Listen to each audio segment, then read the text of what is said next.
Fly this helicopter and I'll marry you. The words echoed through Horizon Aerotech's hangar as CEO Ariana Locke pointed at the janitor, triggering an avalanche of laughter. But when Daniel Reed actually stepped into that $20 million cockpit, when those rotors began to spin, when he lifted off with the precision of a ghost from another life, everything changed. This is the story of a man invisible to everyone until the moment he made them all look up. Stay until the end and comment your city below so I can see how far this story flies. The November morning hung cold and sharp over Horizon Aerotech's sprawling campus in Boulder, Colorado.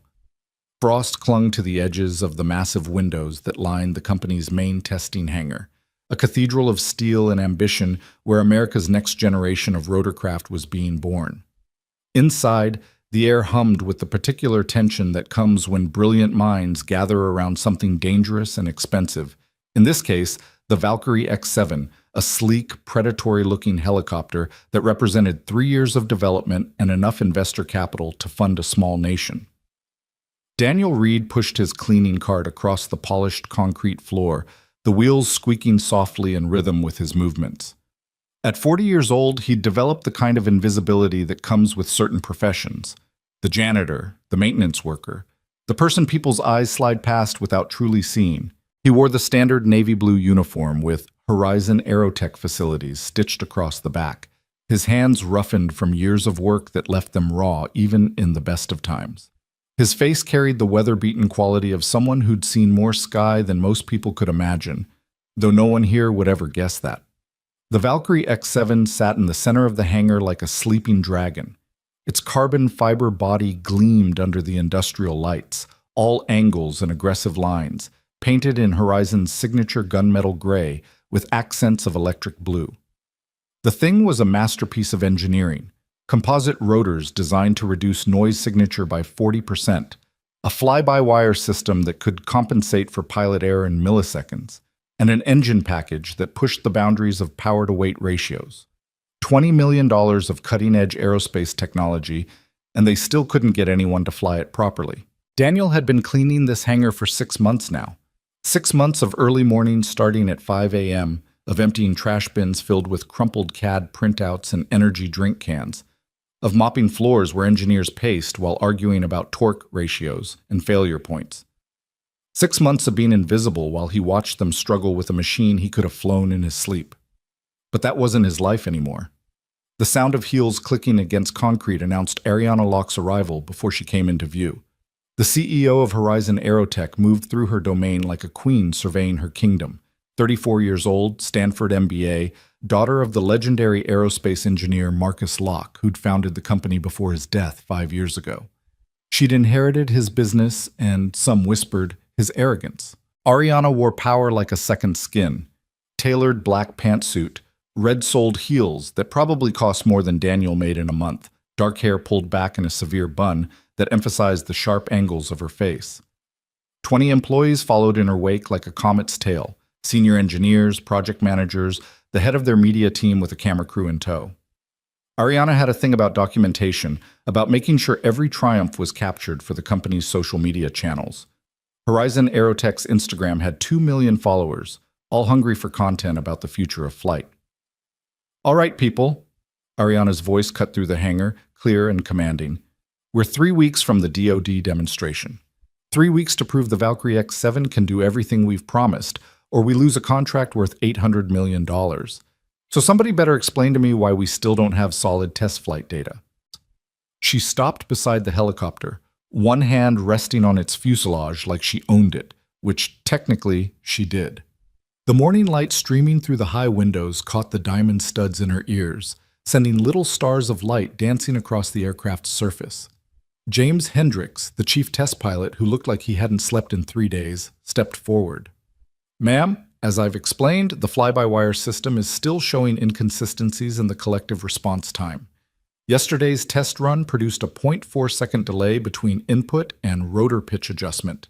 At operational speeds, that kind of lag could be catastrophic." "0.4 seconds, Ariana repeated, her tone dripping with contempt. "The human brain processes visual information in 0.25 seconds, James. Are you telling me our $50 million engineering team can't match what evolution gave us for free?" With respect, ma'am, it's never about anything with you, is it? Ariana cut him off, turning to address the full assembly. 6 months ago, you all stood in this hangar and told me the Valkyrie would revolutionize tactical aviation. You promised me a helicopter that could outmaneuver anything in the sky. Now you're giving me excuses about response times that are shorter than a human blink. Daniel continued his work, wiping down the windows of the office that overlooked the hangar floor. From this angle, he could see everything, the nervous energy radiating from the engineering team, the camera crew positioning themselves for the best angles, Ariana's performance playing out like theater. He'd seen this type of leadership before, in officers who confused fear with respect, who thought volume equaled authority. Maybe, someone from the engineering team ventured carefully, we should consider a redesign of the hydraulic system integration. A redesign, Ariana laughed, but there was no humor in it. 3 weeks before our demonstration, you want to redesign core systems. Brilliant. This is why I brought in Hendricks from Sikorsky. James, you've flown Blackhawks in combat zones. You've logged what, 8,000 hours? 8,200, ma'am. 8,200 hours, and you can't handle a 0.4-second delay? Ariana's voice rose. Maybe the problem isn't the helicopter. Maybe the problem is that we've become so cautious, so afraid of risk, that we've forgotten what pioneering actually means. The hangar had gone quiet, except for the distant hum of ventilation systems and the soft squeak of Daniel's cleaning cart as he moved to polish the helicopter's cockpit glass. He'd learned this approach years ago. Stay quiet, stay useful, don't draw attention. After everything that had happened, after losing Sarah, after the injury that ended his career, he'd accepted this simple truth. Some men are meant to fly, and some men are meant to watch others fly. But God, he missed the sky.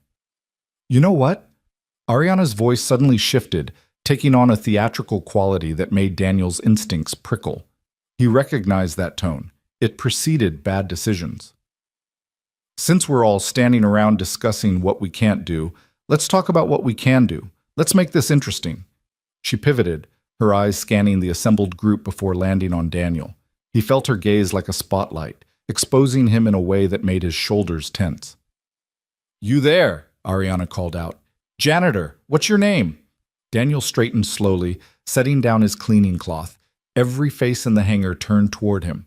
Behind Ariana, he could see the camera crew adjusting their angles, catching this moment. Daniel, ma'am. Daniel Reed. Daniel Reed, she repeated, walking toward him with the kind of predatory grace that came from knowing you held all the power in a room. How long have you worked here, Daniel? 6 months, ma'am. 6 months of cleaning up after geniuses who can't solve basic engineering problems. She smiled, but it didn't reach her eyes. Tell me, Daniel, do you have any opinions on aviation? He could feel the trap closing. No, ma'am. Just here to keep things clean. Modest, I like that. Ariana turned back to her audience, spreading her arms wide.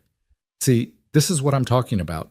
This man knows his role. He comes in, does his job, doesn't make excuses about 0.4-second delays. She spun back to Daniel, and something glinted in her expression, mischief mixed with cruelty. Daniel, how would you like to be famous? I'm fine where I am, ma'am. Oh, come on. Don't you have dreams? Aspirations? Every American wants their 15 minutes. She gestured grandly at the Valkyrie X-7. Tell you what, fly this helicopter just once around the hangar, and I'll marry you. How's that for an incentive program? Laughter erupted through the assembly. Not gentle chuckling, but the kind of explosive mirth that comes from tension being released, from the powerful making a joke at someone powerless. Phones came out immediately, capturing the moment. Daniel could already imagine the social media posts. CEO makes ridiculous bet with janitor. Billionaire's daughter promises to marry cleaning staff. Horizon Aerotech's Ariana Locke at it again. James Hendricks laughed the hardest, doubling over, his face red. Oh man, that's good. That's really good, ma'am. I'm serious, Ariana pressed, warming to her performance. Fly the Valkyrie, Daniel, and we'll set a wedding date. I'll even let you pick the venue. What do you say? Every man wants a rich wife, right? Here's your chance. The camera crew was eating it up, zooming in on Daniel's face to catch his reaction. He could feel the heat of humiliation they expected to see, the embarrassment that would make this clip go viral. CEO puts janitor in his place. Billionaire playfully mocks working class man. The algorithm would love it. But Daniel didn't flush red, didn't stammer or look away. Instead, something shifted in his expression, just for a moment, like a shadow passing across the sun. The smile that touched his lips carried a weight no one in that room could interpret, like a man remembering a joke that only he understood. "That's generous of you, ma'am," he said quietly. Ariana blinked, seemingly surprised he'd responded at all. "Well, don't you want to try? Come on, give us a show. Sit in the cockpit at least. Pretend you're a pilot." More laughter. One of the junior engineers actually had to wipe tears from his eyes. Daniel looked at the Valkyrie X-7, really looked at it for the first time since walking into work that morning. He took in the aggressive rotor configuration, the angle of the tail boom, the positioning of the stabilizers. His trained eye caught things the designers had done right: the weight distribution, the clear attention to reducing vibration transfer to the cockpit. He also noticed things that would need adjustment in real-world conditions, minor flaws that wouldn't appear until someone pushed the machine past its comfortable limits. "It's a beautiful aircraft," he said, and something in his tone made a few people stop laughing. "It is," Ariana agreed, clearly enjoying herself. $20 million of beautiful. So what do you say, Daniel? Want to be a pilot for a day?" The moment stretched out, hanging in the air like the morning frost that still clung to the windows. Daniel could feel the familiar pull, the old hunger that never quite died no matter how many years passed. Up there, in the sky, he'd been someone. Down here, he was invisible. But invisibility had its own kind of power, the power of being underestimated. "Maybe another time, ma'am," he said finally, picking up his cleaning cloth. "Helicopter looks like it needs someone who knows what they're doing." This triggered another round of laughter, people thinking he'd made a self-deprecating joke. Ariana smiled, satisfied with her entertainment, and turned back to her team. "All right, show's over. Hendricks, I want another test flight scheduled for tomorrow morning. Engineering team, fix whatever needs fixing. And someone please find me a pilot with the guts to actually fly my helicopter instead of complaining about response times." She started walking toward the exit, her entourage falling in behind her. "We're burning daylight and money, people. 3 weeks. Make it happen." As the crowd dispersed, returning to their stations and their problems, Daniel continued his work. He moved around the Valkyrie with practiced efficiency, wiping away fingerprints and dust, treating the machine with a care that seemed excessive for a janitor, but which no one noticed because no one was watching him anymore, except for one person. Marcus Webb, a senior engineer in his 60s with gray hair and kind eyes, had been with Horizon since its founding. He'd stayed back while others left, ostensibly checking readings on a nearby monitor, but really observing Daniel. There was something about the way the janitor moved around the aircraft, the way his hands traced certain lines, that reminded Marcus of something he couldn't quite place. "That was rough," Marcus said quietly as he approached. "Ariana, she doesn't always think before she speaks." Daniel glanced up, surprised someone was talking to him like a person rather than a prop. "It's fine. Not the worst thing anyone said to me. Still, you handled it with grace." Marcus extended his hand. "Marcus Webb. Yes? I've seen you around, but don't think we've officially met." Daniel Reed. They shook hands, and Marcus noticed the grip, firm, confident, the handshake of someone used to trust and responsibility. "You know anything about helicopters, Daniel? The way you were looking at the Valkyrie just now?" Daniel smiled, but it was sad. "Just appreciate the engineering. It's good work." "It is. Though we're having trouble getting anyone to really push it to its limits. Pilots these days, they're cautious. Too much simulation training, not enough instinct." Marcus studied Daniel's face. "You ever fly?" The question hung between them, heavy with possibility. Daniel could have lied, could have maintained his invisibility. Instead, he met Marcus's eyes and said simply, "Once upon a time." Before Marcus could press further, one of the junior engineers called for him. With an apologetic nod, the old man walked away, leaving Daniel alone with the Valkyrie. Daniel finished his cleaning, packed up his cart, and prepared to move to the next section of the facility. But before he left, he allowed himself one moment, just one, to stand beside the helicopter and rest his hand on its fuselage. Through his palm, he could almost feel it humming, could imagine the vibration of the rotors, the pitch of the engine, the incredible lightness that came when wheels left the ground and the world fell away below. "Soon," he whispered, so quietly that even the ghosts of his past could barely hear it. Outside the hangar, the sun had fully risen over Boulder, painting the Rocky Mountains in shades of gold and amber. Somewhere in the city, Daniel's daughter Maya was starting her school day, probably daydreaming through math class the way she always did. Tonight, he'd pick her up, make her dinner, help with homework, and tell her stories about mommy before bed. It was a good life, a simple life, the kind of life you built when the extraordinary pieces of yourself had been broken, and you'd carefully, painfully, reassembled what remained into something functional. But standing there in the hangar, surrounded by the smell of aviation fuel and hydraulic fluid, Daniel felt those broken pieces starting to remember their original shape. The video of Ariana's proposal had already been posted to Horizon Aerotech's Instagram by the time Daniel took his lunch break. He didn't have social media himself, but Marcus found him in the break room and showed him on his phone. 60,000 views already, the comments flooding in. CEO savage as always. Imagine if he actually could fly it, though. This is why we love Ariana Locke, no filter. Kind of mean, though. IDK feels uncomfortable. That janitor took it like a champ lol. Daniel scrolled through them with no expression, then handed the phone back. People always need someone to laugh at. Doesn't bother you. Should it? Daniel unwrapped the sandwich he'd packed that morning. Turkey and cheese, nothing fancy. 6 months ago, I was nobody. Today, I'm still nobody, but 60,000 people have seen my face. That's progress, right? Marcus laughed despite himself. You're an interesting guy, Daniel Reed. Most people would be furious. Most people haven't learned that fury doesn't change anything. Daniel took a bite of his sandwich, chewed thoughtfully. Besides, she's not wrong. I'm the janitor. She's the CEO. That's how the world works.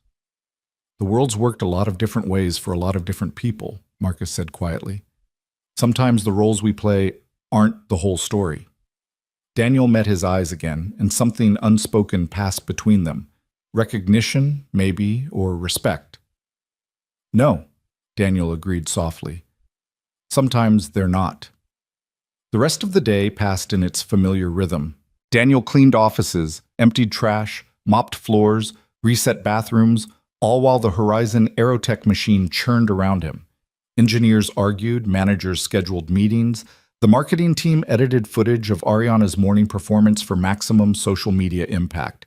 By the time Daniel's shift ended at 3 p.m., the video had crossed 500,000 views and spawned a dozen reaction videos from aviation YouTubers and workplace culture commentators.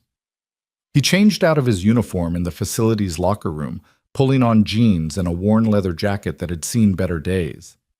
In the cracked mirror above the sink, he studied his reflection, lines around the eyes from years of squinting into horizons, a small scar above his left eyebrow from an incident he tried not to remember, gray threading through the dark hair at his temples. 40 years old. When had that happened?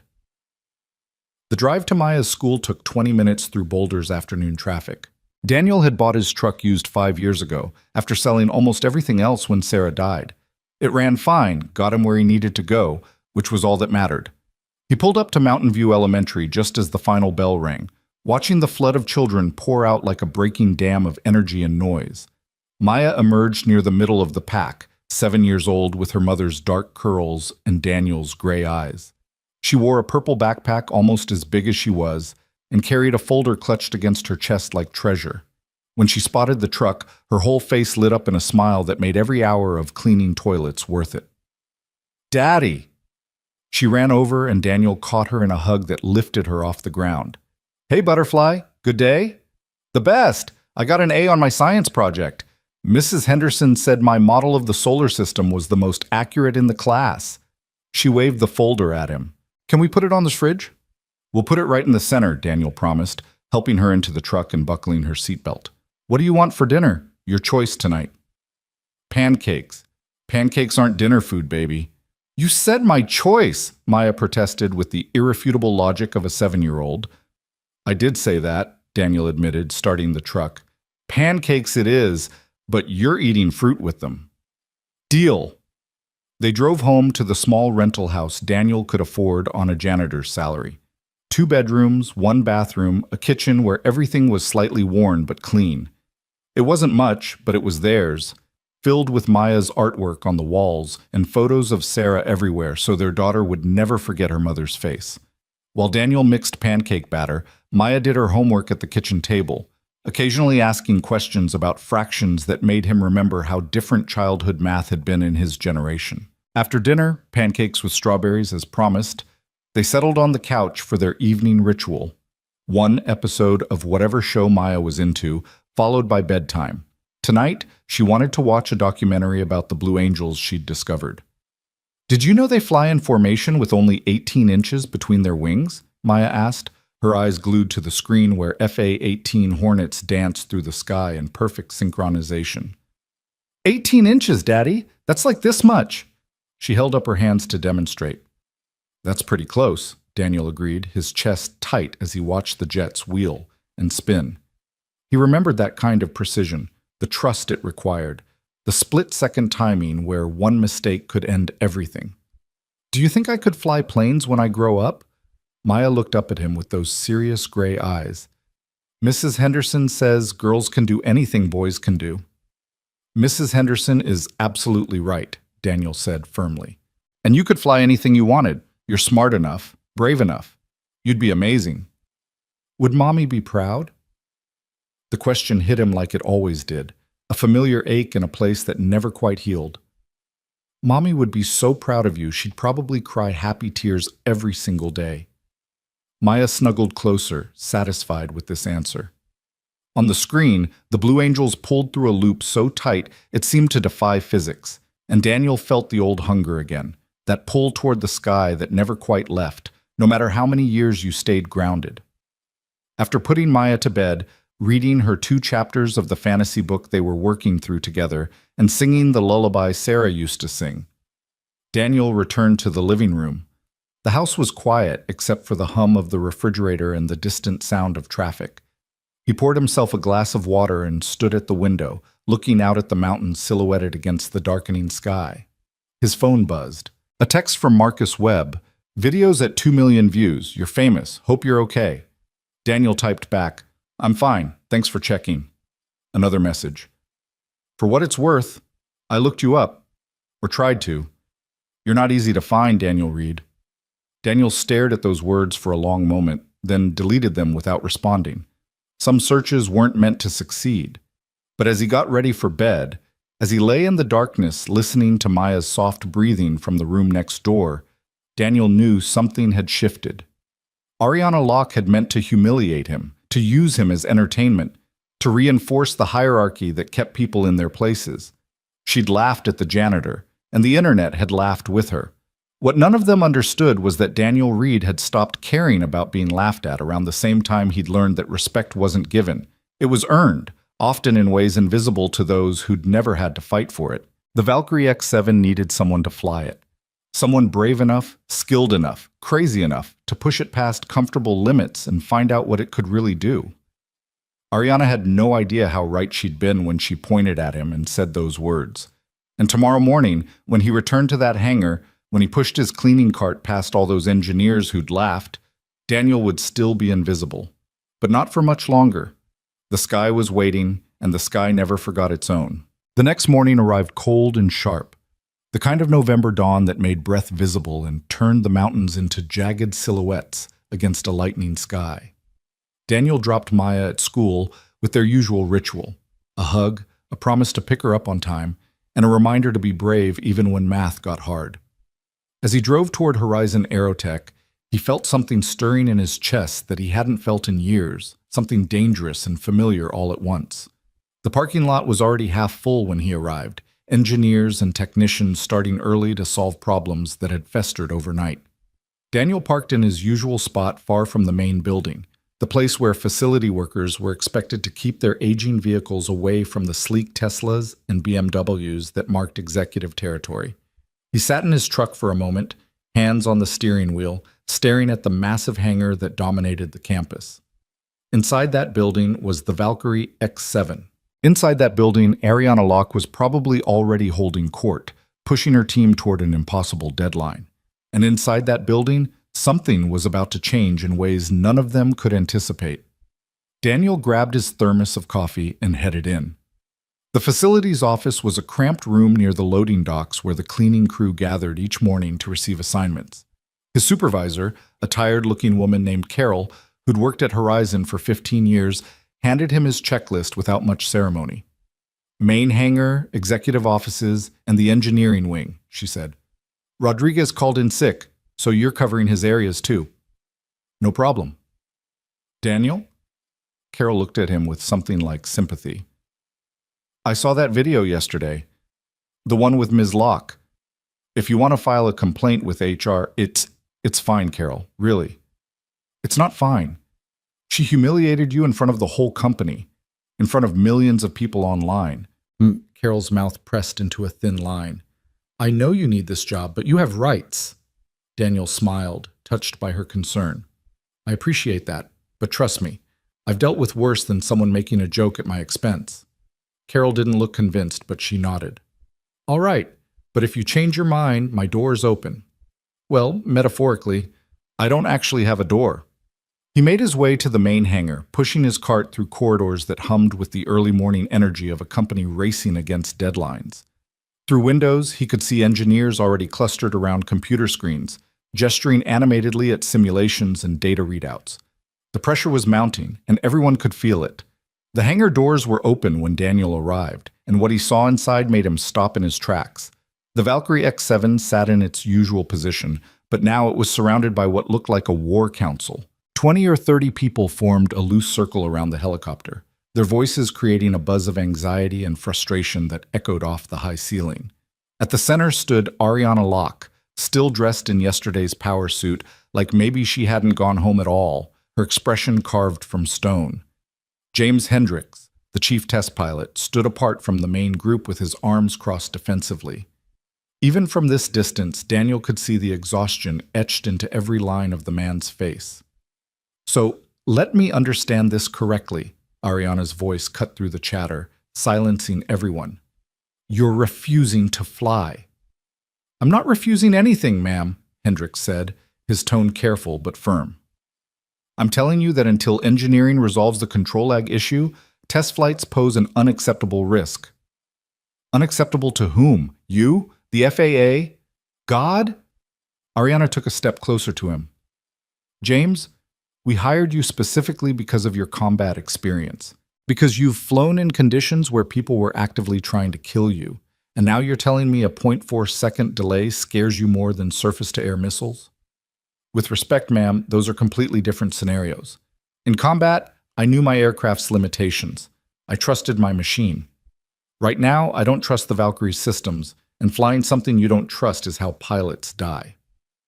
A murmur ran through the assembled crowd. Daniel positioned his cart near the edge of the group, ostensibly to clean but really to listen. He recognized the dynamic playing out, a CEO who thought will could overcome physics, and a pilot who knew better but lacked the authority to make it stick.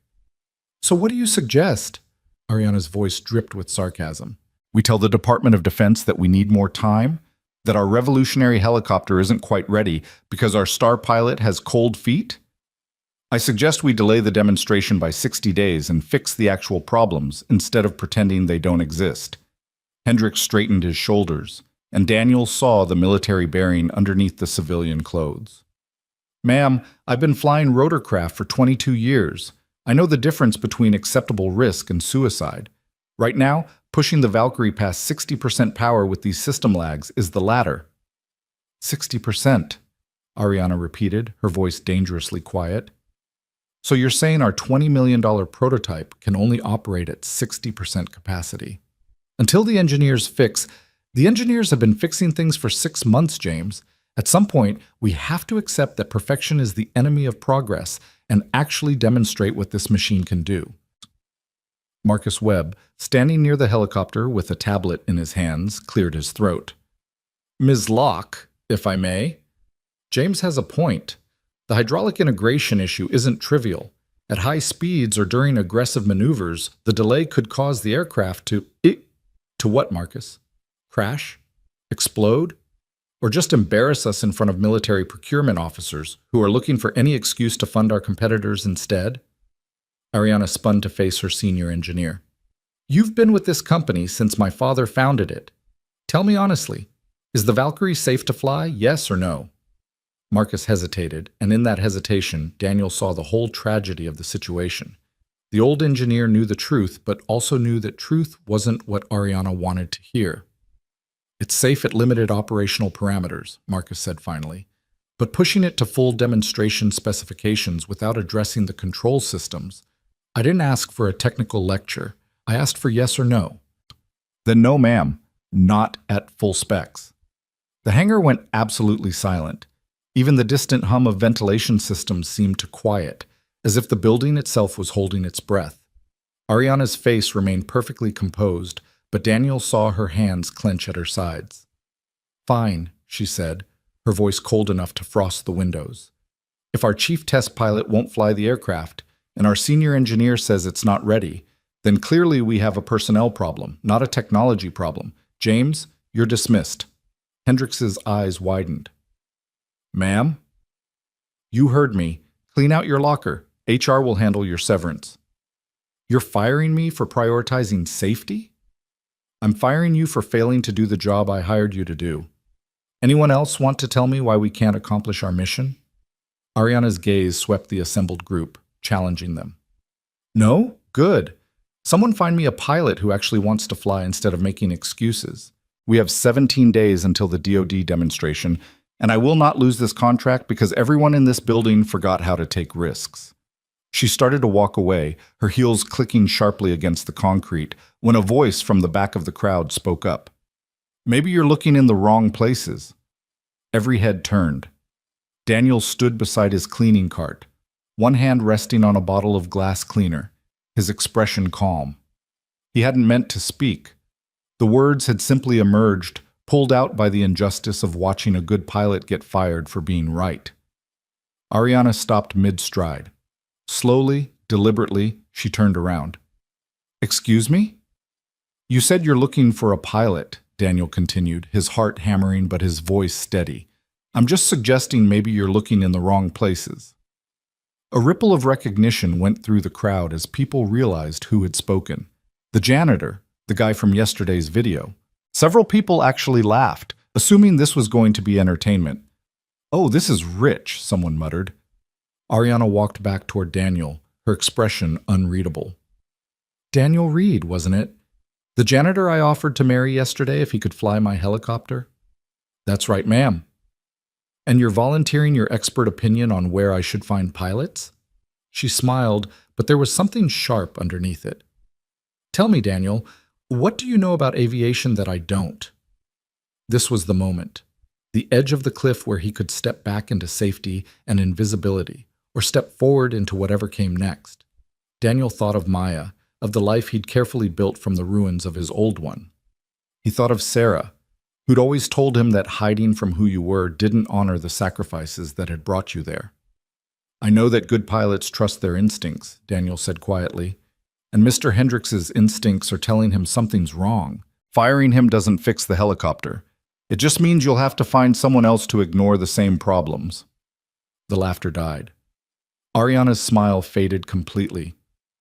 You're lecturing me about aviation? You? No, ma'am. Just pointing out what's obvious.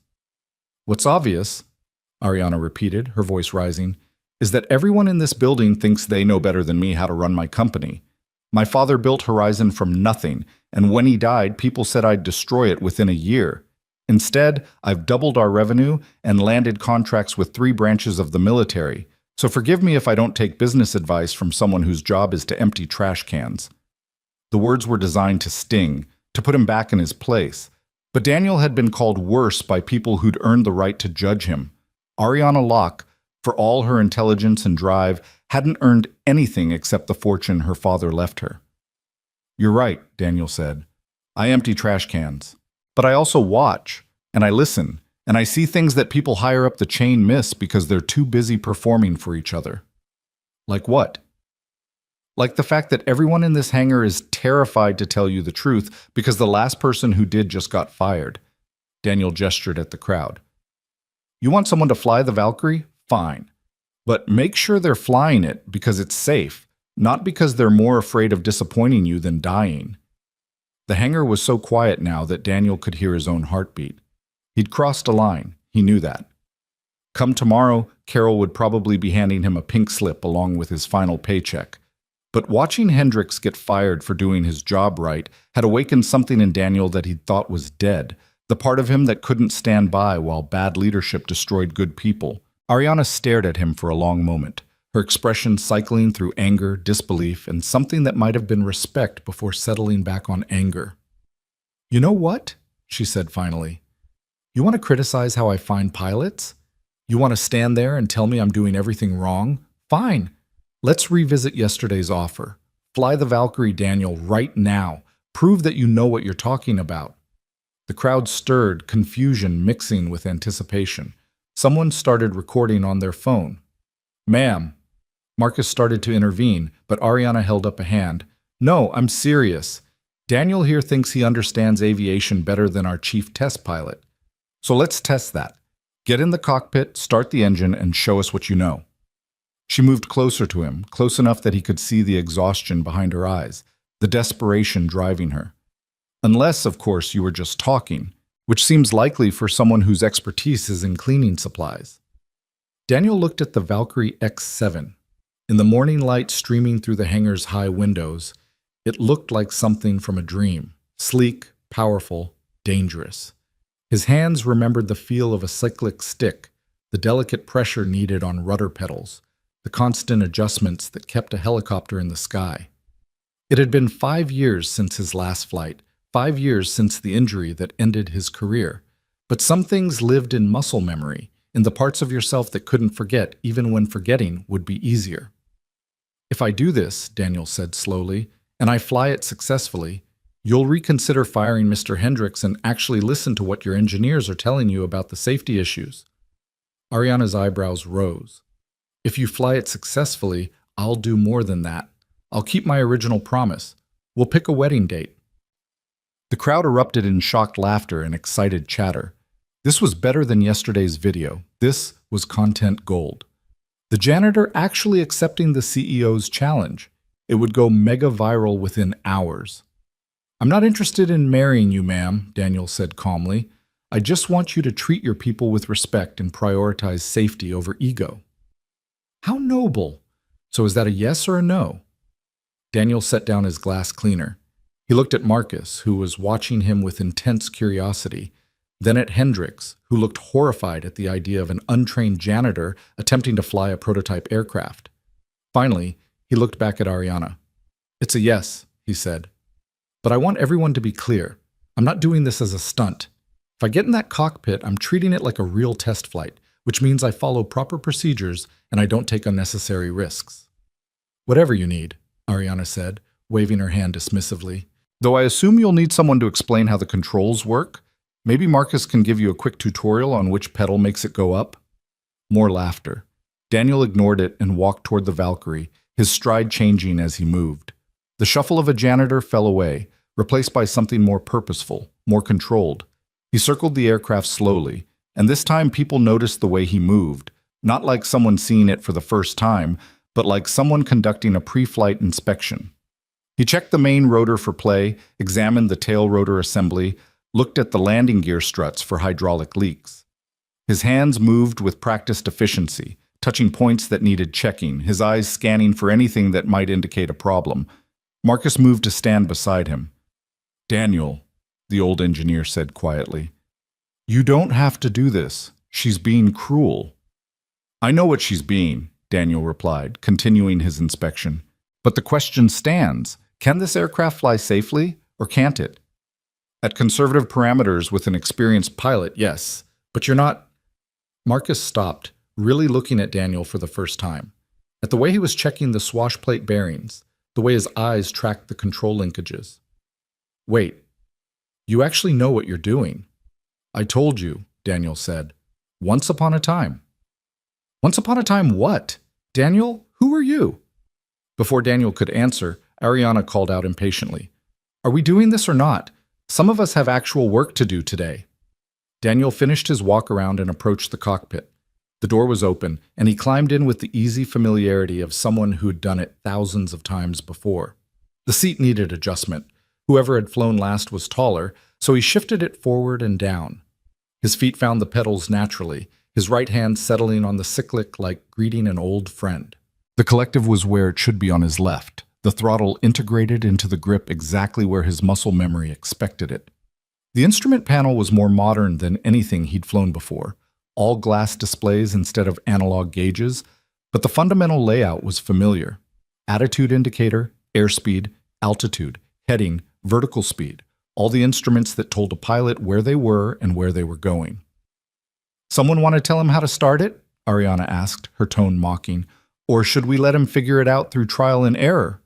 Daniel's hands moved across the overhead panel, flipping switches in the precise sequence burned into his memory from thousands of hours of flight time. Battery master on. Fuel pumps engaged. He checked the fire detection system, the hydraulic pressure gauges, the transmission oil temperature. The crowd had gone quiet again, watching him work. Even the people recording on their phones seemed confused by what they were seeing. "He's doing the startup sequence," someone whispered. "How does he know the startup sequence?"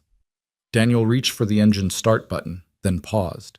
He looked out the cockpit at Ariana, who stood with her arms crossed, still expecting this to be a joke that ended with him embarrassed and her vindicated. "Last chance to reconsider," he called out. "Once I start this engine, I'm committed to the flight." "By all means," Ariana gestured grandly. "Commit away." Daniel pressed the start button. The Valkyrie's turbine began to wind up, the whine building from a whisper to a scream as the engine came to life. The main rotor started turning slowly, heavy blades cutting through the morning air with a distinctive whop, whop, whop that echoed through the hangar.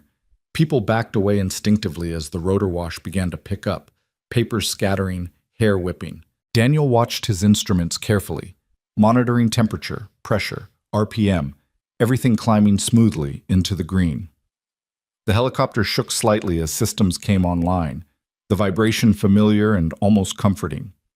He let the engine stabilize, let the transmission oil come up to operating temperature, following the procedures that had been drilled into him over decades of flying. Through the windscreen, he could see Ariana's confident expression starting to crack, uncertainty creeping in around the edges. Marcus ran up to the cockpit, shouting over the noise, "Daniel! Seriously, what's going on? You can't just fly a prototype helicopter without training." "I'm not without training," Daniel shouted back. "Marcus, I need you to clear the hangar, get everyone back to a safe distance. But please trust me."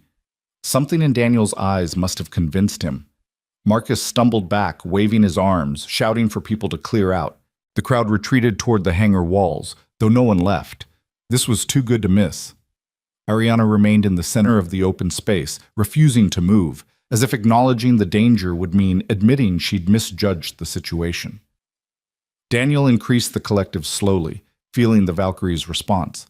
The skids lifted slightly off the concrete, just an inch, testing the aircraft's balance. The control lag that Hendricks had complained about was there, a tiny delay between his input and the helicopter's reaction, but nothing that couldn't be compensated for with proper technique. He brought it back down gently, then tried the cyclic, nudging the aircraft forward and back, feeling how it wanted to move. The tail rotor responded crisply to pedal inputs, the heading holding steady. Despite the control system issues, the Valkyrie was beautifully balanced, the engineering fundamentally sound. "All systems green," he said to himself, checking the displays one more time. Transmission temp normal. Engine parameters nominal. Hydraulic pressure good. He glanced at Ariana, who was still standing there, her expression now frozen somewhere between shock and dawning realization. "Ma'am," Daniel called out, "I strongly suggest you step back." She didn't move. Pride, stubbornness, or simple disbelief kept her rooted in place. "Your choice," Daniel muttered. He pulled in more collective, added throttle, and felt the Valkyrie leave the ground for real this time. The skids rose smoothly, 3 feet, 6 feet, 10 feet. The helicopter hung in the air above the hangar floor, perfectly balanced in a hover that would have been impressive in any aircraft, but was remarkable in a prototype being flown for the first time by someone they thought was just a janitor. The rotor wash blasted outward, strong enough now to make Ariana finally stumble backward. her perfectly styled hair whipping into chaos. She raised a hand to shield her face, her expression cycling rapidly through emotions Daniel couldn't read from this height. He held the hover, making small corrections with practiced ease, feeling the Valkyrie's personality. Every helicopter had one. The way it wanted to turn, how it responded to wind, the small quirks that made it unique. The X-7 wanted to nose left slightly, compensation needed in the collective for a tendency to climb, but nothing that suggested fundamental instability. Through the windscreen, Daniel could see the entire crowd pressed against the hangar walls, phones raised, faces shocked. He could see Marcus with his hands over his mouth. He could see Hendricks staring with the expression of a man watching the laws of physics rewrite themselves. And he could see Ariana standing alone in the center of the hangar floor, looking up at him with eyes that had finally understood this was no joke. Daniel adjusted his grip on the cyclic and began to move. He started with basics: forward flight at low speed, a slow circuit around the interior of the hangar. The Valkyrie responded beautifully, despite the control lag, tracking smoothly. He transitioned into a hover turn, rotating the aircraft through 360 degrees with precision that required thousands of hours to make look easy. The hangar was large enough for him to demonstrate basic maneuvers without pushing into dangerous territory. He did a backward hover, which was one of the hardest skills to master because you couldn't see where you were going. He did pedal turns in both directions. He brought the aircraft sideways across the length of the hangar, maintaining perfect altitude control. Each maneuver was executed with the kind of precision that separates military pilots from civilians, that distinguishes people who fly for fun from people who've flown in places where mistakes had permanent consequences. Daniel wasn't showing off. He was simply demonstrating competence, proving a point that needed proving. After 5 minutes that felt simultaneously like seconds and hours, he brought the Valkyrie back to center and began his descent. The touchdown was feather soft, the skids kissing concrete with barely a whisper. Daniel rolled the throttle back, wound down the engine, and watched the rotors slow gradually from a blur to individual blades, then to stillness. In the sudden silence that followed, no one moved. No one spoke. The only sound was the tick of cooling metal and the hammer of Daniel's heartbeat in his ears.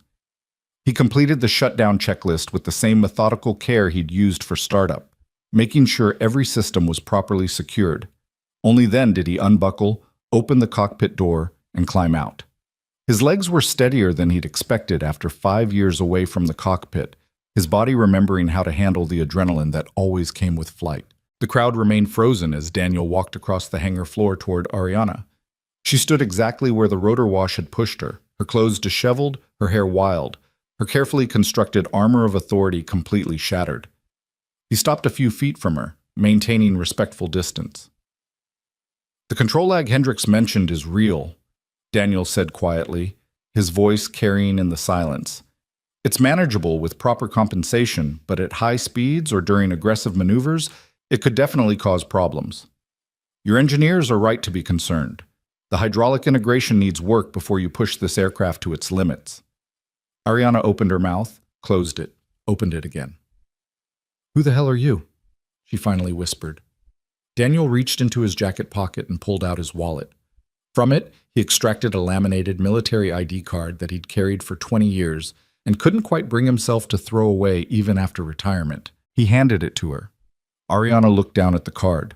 Her eyes went wide as she read, "Lieutenant Colonel Daniel Reed, United States Air Force, Tactical Flight Instructor." "I flew Blackhawks for 12 years, Daniel said. "Combat deployments to Iraq and Afghanistan. After that, I taught advanced rotary wing tactics at Fort Rucker for 8 years. I have just over 9,000 hours of flight time in military helicopters, plus another 1,500 in civilian aircraft. I'm rated on 14 different platforms and hold instructor certifications for 6 of them." The words fell into the silence like stones into still water, sending ripples of shock through everyone who heard them. Ariana stared at the ID card as if it might be fake, as if reality might rearrange itself back into something that made sense. "But you're—" she started. "A janitor," Daniel finished. "Yes, ma'am. Because 5 years ago, I took a piece of shrapnel in my back during a rescue operation outside Kabul. It damaged nerves that left me with chronic pain and occasional loss of sensation in my left leg.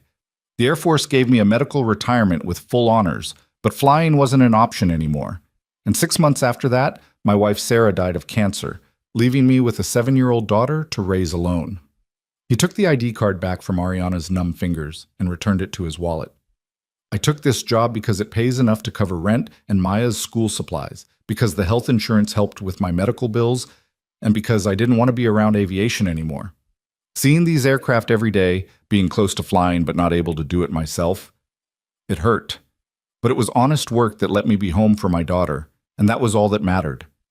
Marcus had moved closer during this speech, tears streaming unashamedly down his weathered face. Around them, the assembled crowd stood in various states of shock, shame, and dawning understanding.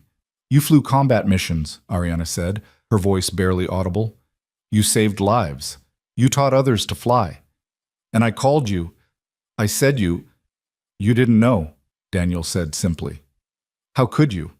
I'm wearing a janitor's uniform. I push a cleaning cart. You saw what was visible and made assumptions based on that, which is what humans do." The problem wasn't the assumptions, ma'am. The problem was using those assumptions to humiliate someone for entertainment. Ariana's face had gone pale. She looked around at the phones still recording, at the faces watching her, and seemed to fully comprehend what had just happened. Not just in this hangar, but captured on video that would spread across the internet like wildfire. "I need to sit down," she said faintly. Marcus rushed to get her a chair. Someone else brought water. The crowd began to murmur, conversations breaking out as people processed what they'd witnessed. Daniel heard fragments. "Holy shit! Did you see that landing? 9,000 hours. Combat pilot." Hendricks approached, his expression complex. "Colonel Reed, sir. That was... I don't even have words. Just Daniel is fine, and you were right about the control systems. That lag is going to bite someone at high speeds. But you compensated for it like it was nothing. Years of practice compensating for much worse problems in much worse conditions." Daniel managed a tired smile. "But that doesn't mean it's safe for operational use, especially not for civilian pilots who haven't spent a decade learning to adapt to failing systems in combat zones." Ariana looked up from her chair, her face haggard. "I fired James for telling the truth. I was going to risk demonstrating an unsafe aircraft rather than admit we needed more time. I humiliated you in front of millions of people. And you," she shook her head, "you just proved you're better than all of us." "I didn't prove anything except that I can still fly a helicopter," Daniel said. "What you do with that information is up to you, ma'am. But if you're asking my professional opinion, delay the DoD demonstration by 60 days, fix the hydraulic integration issue properly, then demonstrate an aircraft you can be genuinely proud of instead of one you're just hoping doesn't crash in front of procurement officers."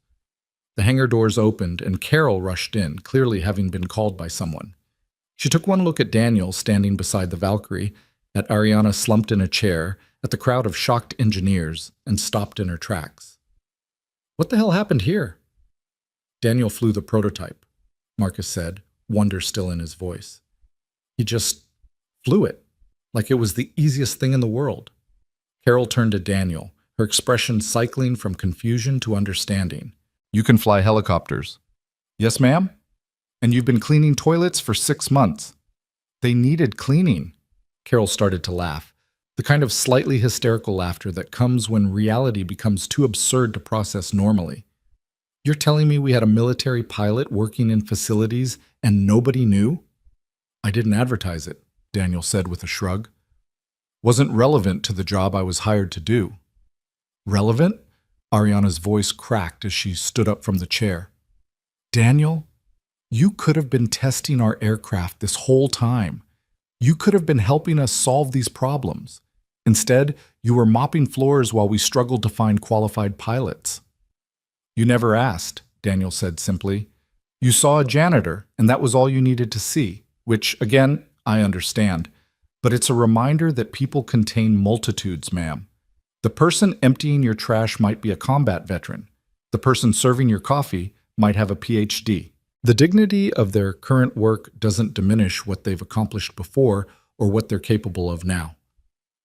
The silence that followed was different from before. Not shocked, but contemplative. Around the hangar, people were looking at each other differently. perhaps wondering what stories they'd overlooked, what capabilities they'd dismissed. Ariana walked slowly to the Valkyrie and placed her hand on its fuselage, the same way Daniel had done the day before. When she spoke, her voice was quiet but clear. I need to apologize. Not just to you, Daniel, but to everyone. To James, who I fired for doing his job correctly. To our engineering team, who I've been bullying instead of supporting. To every person who works for this company who I've treated as less important because of their role rather than their humanity. She turned to face the crowd. My father built Horizon on the principle that innovation requires respect. Respect for the work, respect for the science, and respect for the people doing both. Somewhere along the way, I forgot that. I got so focused on success that I stopped caring about how we achieved it. She looked at Daniel. I made a joke about marrying you if you could fly my helicopter. Obviously, that was inappropriate and demeaning, but I did make a promise, and I'd like to keep at least part of it, if you'll allow me. Stay after we're done here. Let's talk about how you might actually contribute to this project in a meaningful way. I have to pick up my daughter from school at 3, Daniel said. Then we'll talk before 3, please. Daniel considered, then nodded. All right. Ariana raised her voice to address everyone. This demonstration is over. I want the engineering team to compile a complete report on all outstanding issues with the Valkyrie, no matter how minor. James, if you're willing to stay, I'd like to reinstate you and hear your full recommendations. Everyone else, take the morning to process what just happened, and let's regroup this afternoon with honest conversations about what we need to do differently. People began to disperse slowly, still talking among themselves, still processing. The phones had stopped recording, but Daniel knew the footage was already spreading. The janitor, who turned out to be a military pilot, the CEO humbled, the helicopter rising into the air against all expectations. It would be a different kind of viral moment than yesterday's video. As the crowd thinned, Marcus approached Daniel with an expression of profound respect. Colonel Reed, just Daniel, please. I'm not active duty anymore. Daniel, then.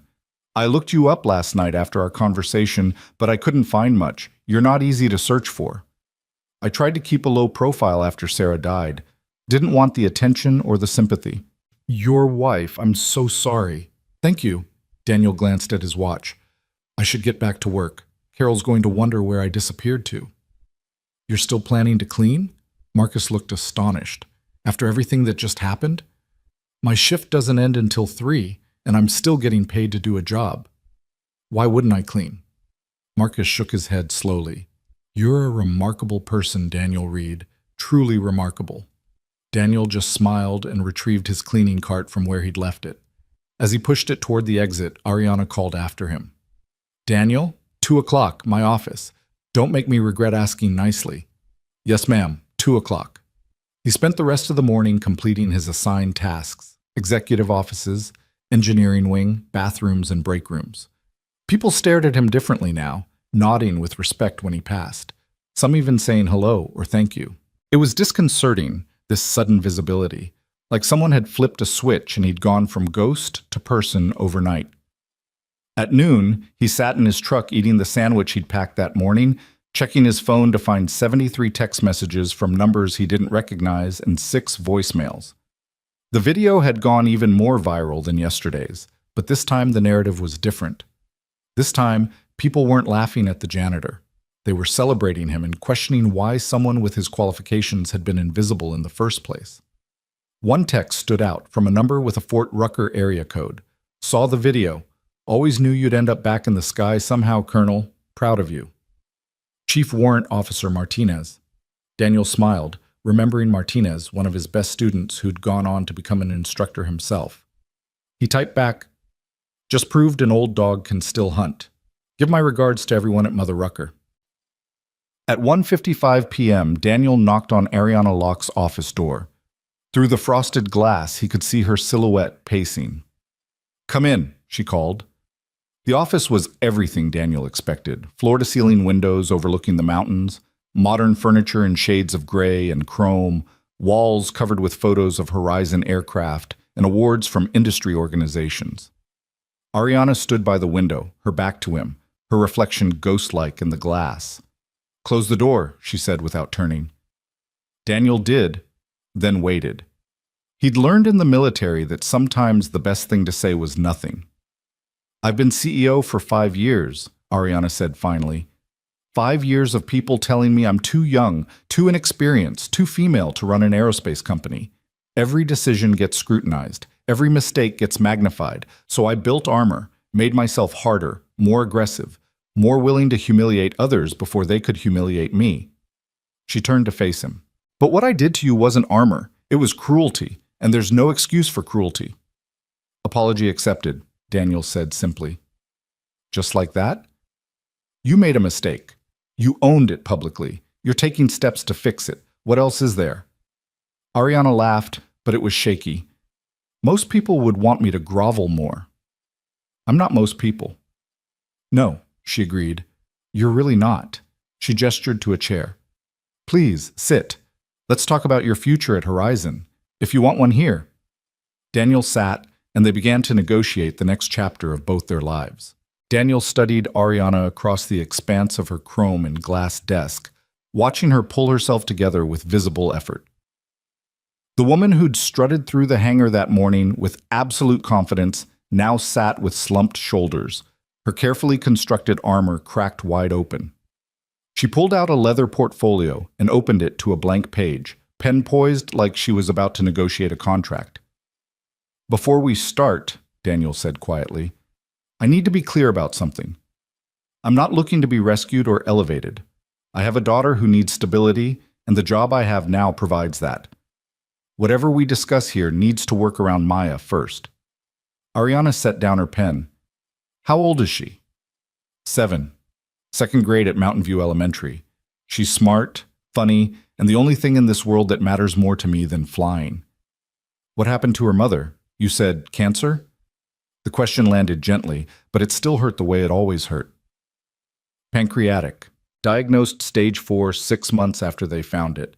Sarah lasted 8 months after that, and she fought every single day." Daniel's voice remained steady through years of practice. "Maya was 2 when Sarah died. She has pictures and videos, stories I tell her every night, but she doesn't really remember her mother. That's the part that keeps me awake sometimes, knowing that the most important person in her life is becoming a beautiful story instead of a living memory." Ariana's eyes glistened. "I'm sorry, that's inadequate, but I don't know what else to say." "There isn't anything else to say. Loss is loss, and you carry it, or it carries you." Daniel shifted in his chair. "After Sarah died, I had disability payments from the Air Force, her life insurance, and a 7-figure offer from Lockheed to consult on their next-generation attack helicopter. I could have taken that job, put Maya in the best schools, hired nannies and therapists, and all the support money can buy. But you didn't." "No. Because Maya didn't need the best schools or expensive therapists. She needed her father. She needed someone to make her breakfast and pick her up from school and tuck her in at night. She needed consistency and presence, not resources." He met Ariana's gaze directly. "So I took the janitor job because the hours are 6 to 3, which means I'm home when she needs me. That's not a sacrifice, Miss Locke. That's a privilege. And before we talk about any changes, I need to know that privilege stays intact." Ariana nodded slowly, making a note. "Understood. So if I were to offer you a position as chief test pilot, I'd decline." She looked up sharply. "What?"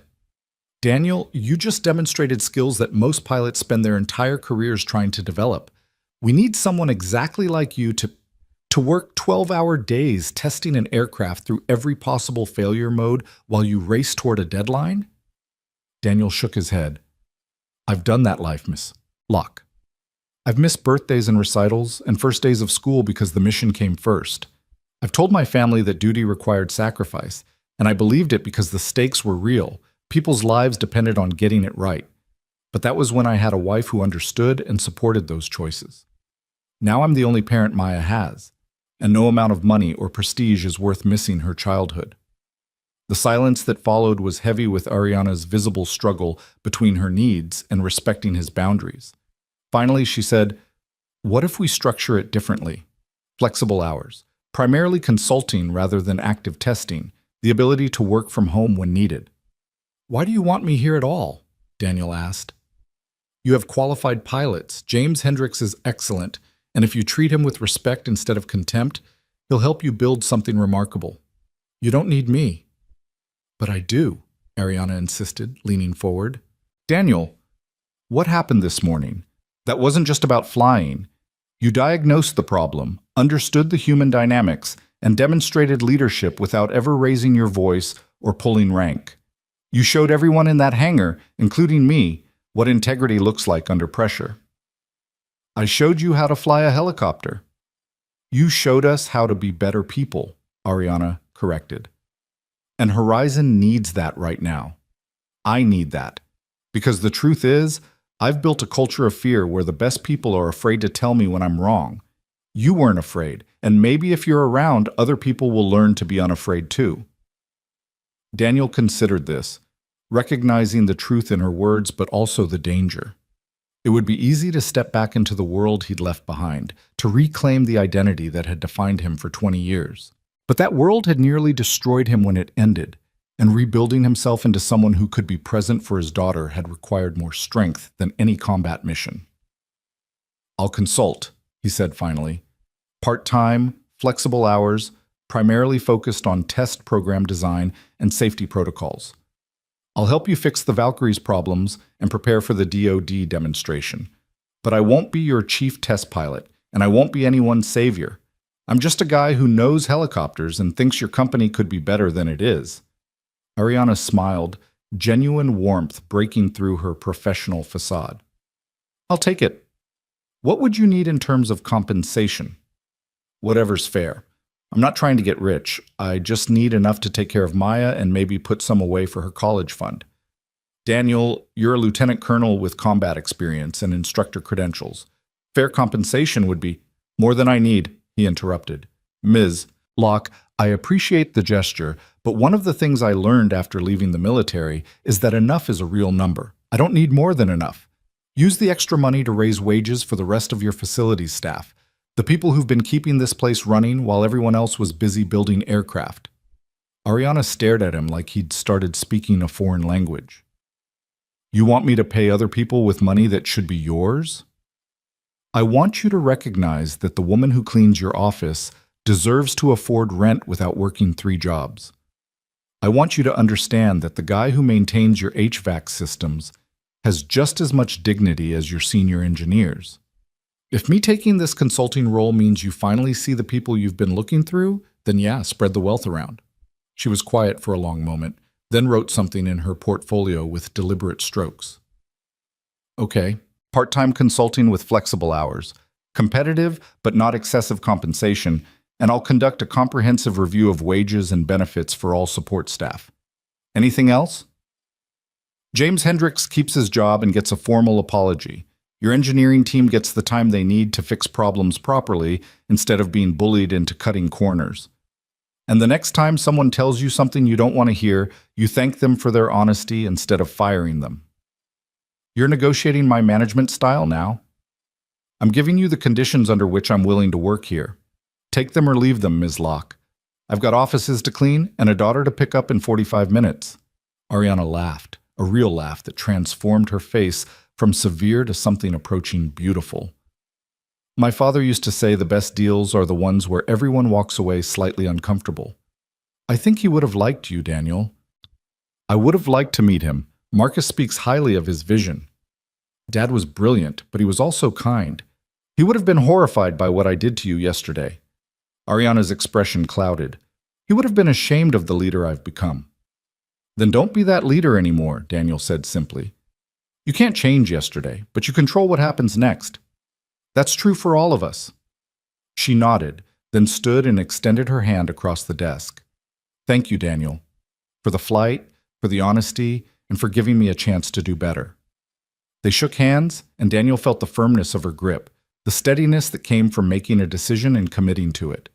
Whatever else Ariana Locke was, she wasn't weak. She'd just been using her strength in the wrong directions.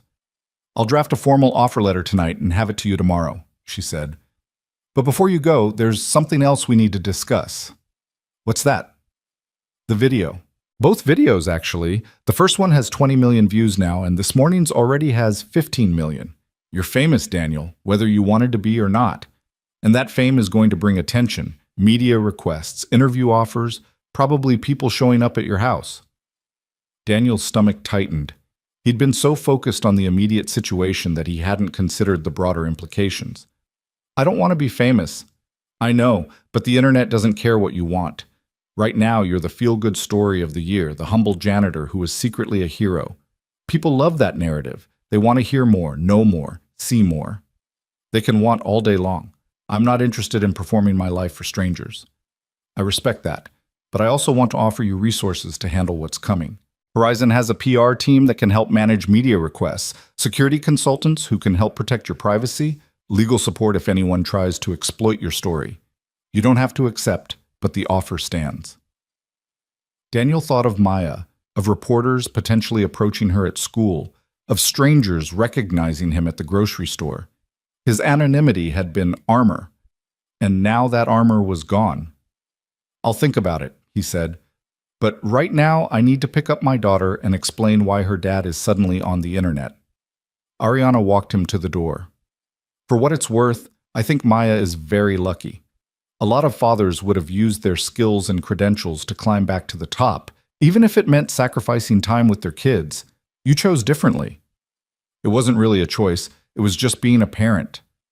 He left her office and walked back through the facility, keenly aware of how different the hallway felt.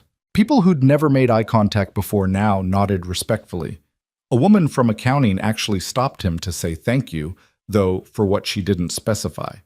The invisible man had become suddenly, uncomfortably visible. Carol was waiting by his locker in the facilities office. So, what happened? I'm going to be a part-time consultant. Help them fix their test program, improve safety protocols, flexible hours so I can still be there for Maya. That's wonderful, Daniel. You deserve... She stopped, looking at his expression. You're not happy about it. I'm grateful for the opportunity. I'm glad Ariana is willing to make changes. But Carol, I liked being invisible. I liked coming to work, doing my job, going home to my daughter. Simple, uncomplicated. Now everything's complicated again. Carol sat down on the bench beside the lockers. You know what I think? I think you've been hiding. Not from other people, but from yourself. You loved flying, loved the military, loved being Lieutenant Colonel Daniel Reed. When you lost that, when Sarah died, you decided the safest thing was to become someone completely different. But you can't unbecome who you are, Daniel. It doesn't work that way. I'm not trying to unbecome anything. I'm just trying to be a good father. And you are. The best. But maybe, and I say this with love, maybe Maya needs to see all of who her father is. Not just the guy who makes pancakes and helps with homework, but the man who flew combat missions and saved lives and can make a $20 million helicopter dance like it's weightless. Daniel sat down beside her, suddenly tired. What if I fail? What if I get back into that world and discover I can't do it anymore? The injury, the time away, the fact that my instincts might not be as sharp as they were. Then you fail, and you learn, and you try again. That's what you'd tell Maya, isn't it? That failure is just part of trying. She was right, of course. Daniel had given Maya that exact speech when she'd been afraid to audition for the school play, terrified of not getting a part. He told her that brave people aren't the ones who never feel fear. They're the ones who do it anyway. When did you get so wise? He asked. I've been cleaning up other people's messes for 15 years. You learn things about human nature. Daniel checked his watch. I need to get Maya, but Carol, thank you. For checking on me this morning, for being someone who saw me as a person before you knew anything about my past. That mattered more than you know. That's because I'm brilliant, Carol said with a wink. Now go get your daughter. And Daniel, whatever happens next, you've got people in your corner. Don't forget that. The drive to Mountain View Elementary was familiar and comforting, the route so ingrained that Daniel could have driven it in his sleep. He parked in his usual spot and waited with the cluster of other parents, most absorbed in their phones. A few looked up at him with recognition, and he realized the video had spread far enough that even random parents at his daughter's school had probably seen it. Excuse me, a woman approached tentatively. Are you the helicopter guy? I'm Maya Reed's father, Daniel said carefully. Right, of course. I just wanted to say, my dad was in the Air Force too. What you did today, standing up for yourself with dignity, It meant a lot to see that. Thank you. Before Daniel could respond, the school bell rang and children flooded out. Maya appeared in her usual spot, purple backpack bouncing, but today she was surrounded by a cluster of other kids all talking excitedly. When she spotted Daniel, she ran over with an expression he couldn't quite read. Daddy, everyone at school is saying you're famous. They say you flew a helicopter and you were in the Army and you're on the internet.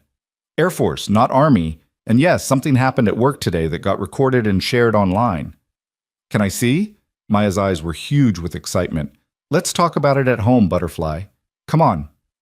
In the truck, Maya was unusually quiet, and Daniel could see her processing something big. Finally, as they pulled into their driveway, she said, "Were you really a pilot? Like the Blue Angels?" "Different kind of pilot. I flew helicopters, not jets. And yes, I did that for a long time before you were born." "Why didn't you tell me?" The question was fair and hurt more than Daniel had expected. "Because it was complicated, baby. After Mommy died, I had to stop flying because I got hurt. And it made me sad to think about, so I tried not to think about it at all. I should have told you. I'm sorry." Maya was quiet for another moment, then said, "Were you happy when you were flying?" "Yes, very happy." "Are you happy now?" Daniel looked at his daughter's serious face and felt his heart crack open. "I'm happy because I have you. But you're right that I've been sad about other things.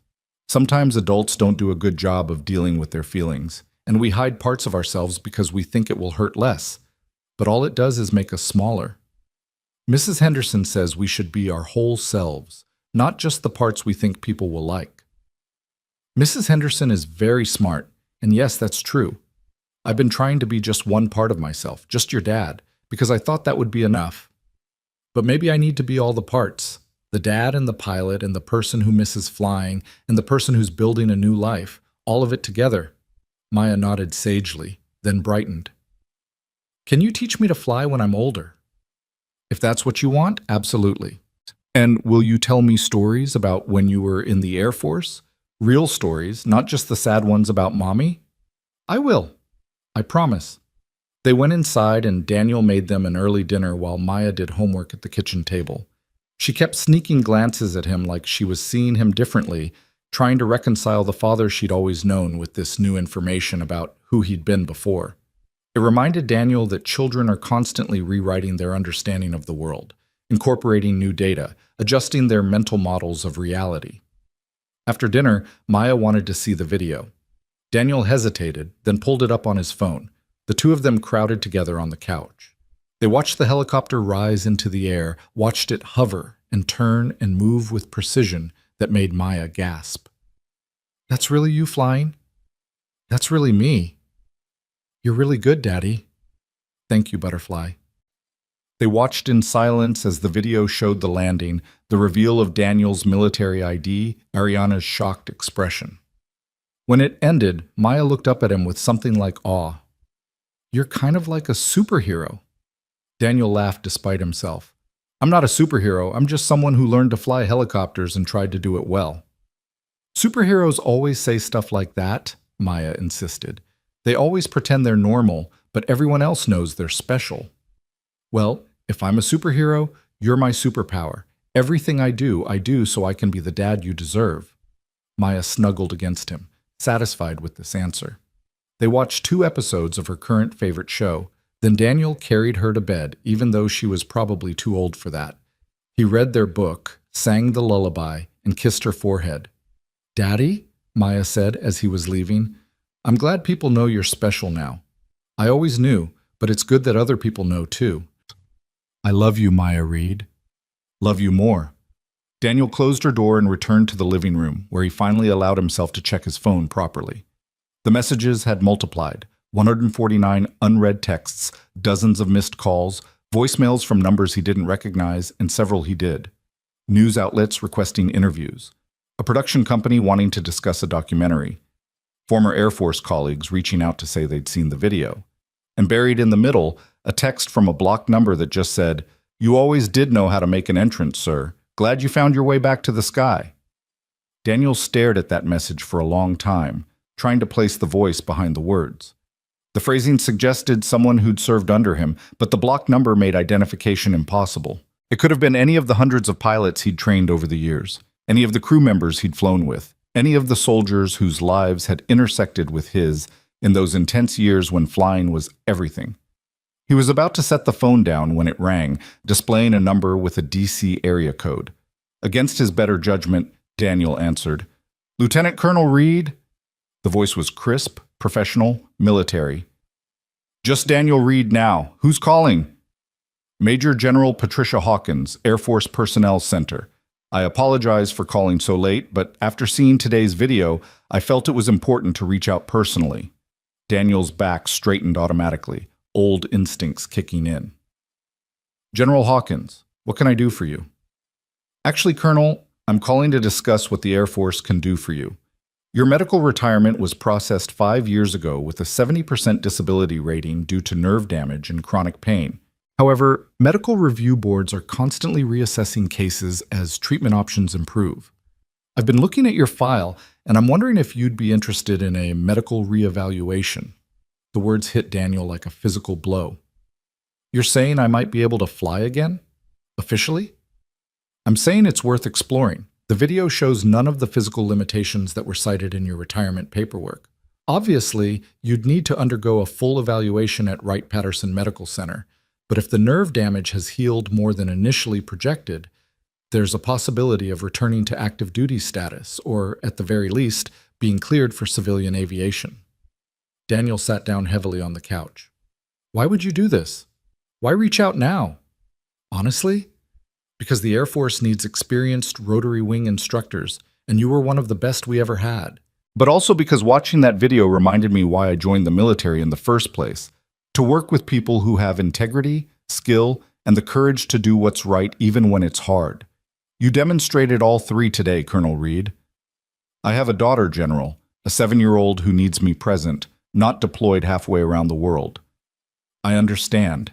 And if you were to return to active duty, we could discuss assignment options that prioritize stability, instruction positions at Fort Rucker, test pilot school, administrative roles. The Air Force has learned that retaining experienced personnel sometimes means being flexible about how we utilize them." Daniel's mind was racing. The possibility of flying again, officially, with the full resources and respect of the Air Force behind him, it was everything he'd thought he'd lost forever. But it was also dangerous, a door back to a life that had nearly consumed him. "I need time to think," he said finally. "Of course. Take all the time you need. I'll have my office send you formal information about the medical review process. No pressure, no obligation. But Colonel Reed, you should know that a lot of people saw what you did today and were reminded of why they fell in love with aviation in the first place. That matters. You matter. Don't forget that." After the call ended, Daniel sat in the quiet house, listening to the hum of the refrigerator and the distant sound of traffic. In the span of 24 hours, his carefully constructed life had been completely upended. The invisible janitor had become a viral sensation. The grounded pilot had been offered a path back to the sky. The man who'd chosen stability over ambition was now facing choices that could change everything. His phone buzzed again. This time it was Marcus Webb. "Media is camped outside the facility. Ariana has security preventing anyone from approaching employees, but you should be prepared for them to track you down. Stay safe and call if you need anything." Another message from James Hendricks. "Colonel, I owe you an apology.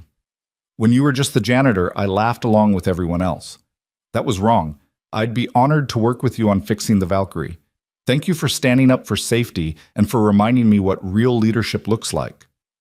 And finally, a message from Ariana herself.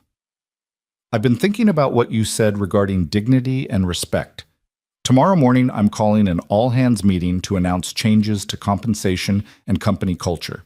I'd like you there if possible, not to speak, just to stand with me. Let me know. And Daniel, thank you for believing people can change." Daniel set his phone face down on the coffee table and walked to the window. Outside, boulders spread out in the darkness, lights twinkling like earthbound stars.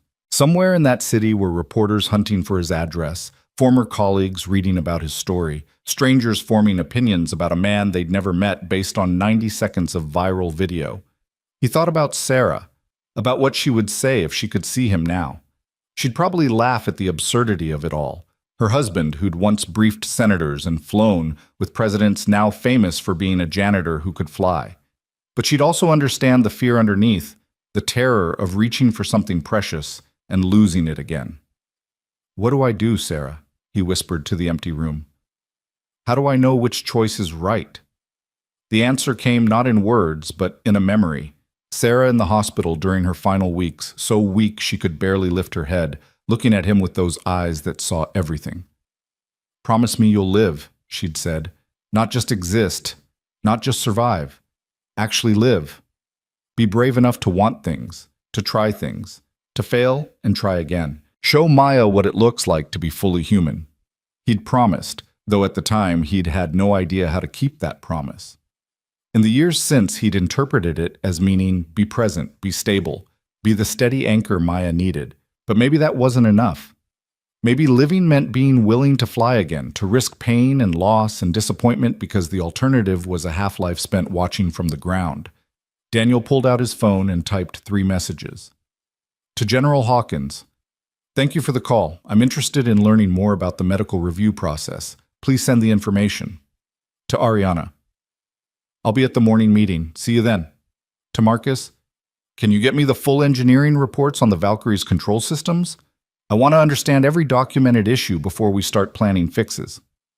The responses came quickly. General Hawkins sent a formal email with links to medical evaluation procedures. Ariana replied with a simple thumbs-up emoji that made Daniel smile despite everything. And Marcus sent back, "Already compiled. I'll have them ready for you tomorrow. It's good to have you on the team, Colonel." Daniel looked at that last message for a long moment, then corrected gently, "Just Daniel. The rank belongs to who I was. I'm still figuring out who I am now." Marcus replied immediately, "Fair enough. But whoever you're becoming, I'm glad he's here." That night, Daniel dreamed of flying. Not the old dreams where he was back in combat, rotor wash and gunfire, and the weight of responsibility crushing him. Instead, he dreamed of teaching Maya to fly, the two of them in a small helicopter over the mountains, her hands on the controls while he guided her through the basics.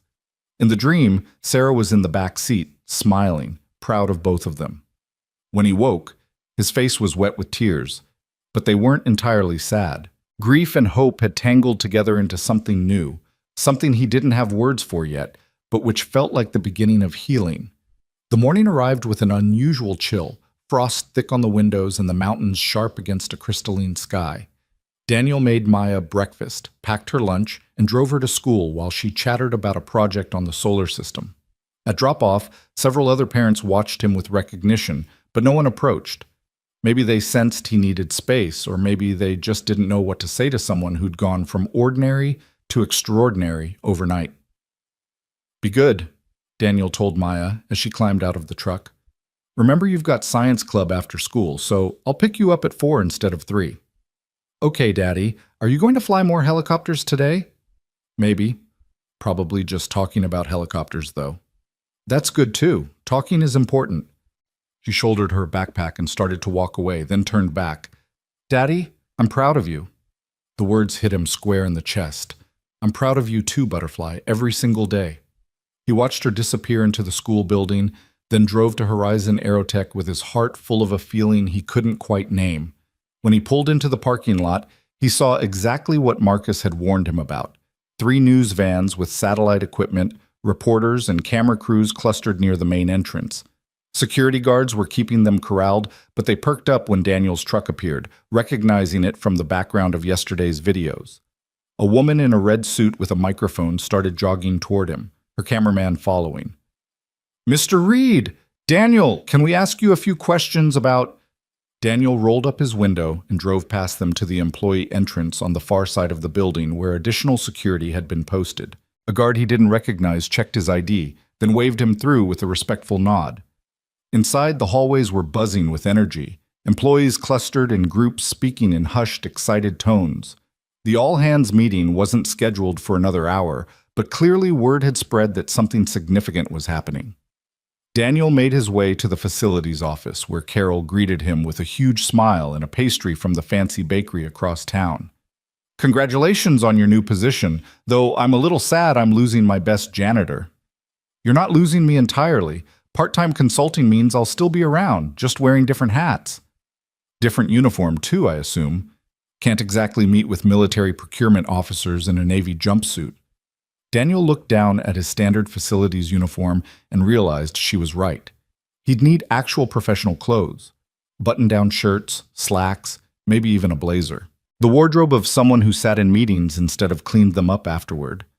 I haven't thought that far ahead, he admitted. Well, think fast.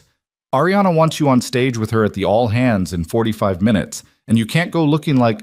Carol gestured vaguely at his outfit. Like this. No offense. None taken. But Carol, I don't have anything else to wear. This is it. She studied him with the assessing eye of someone who'd raised 3 sons. What size shirt? Large? Usually, yeah. Wait here. She disappeared into her office and emerged 5 minutes later with a clean white button-down shirt still in dry cleaning plastic and a pair of dark slacks. My sons.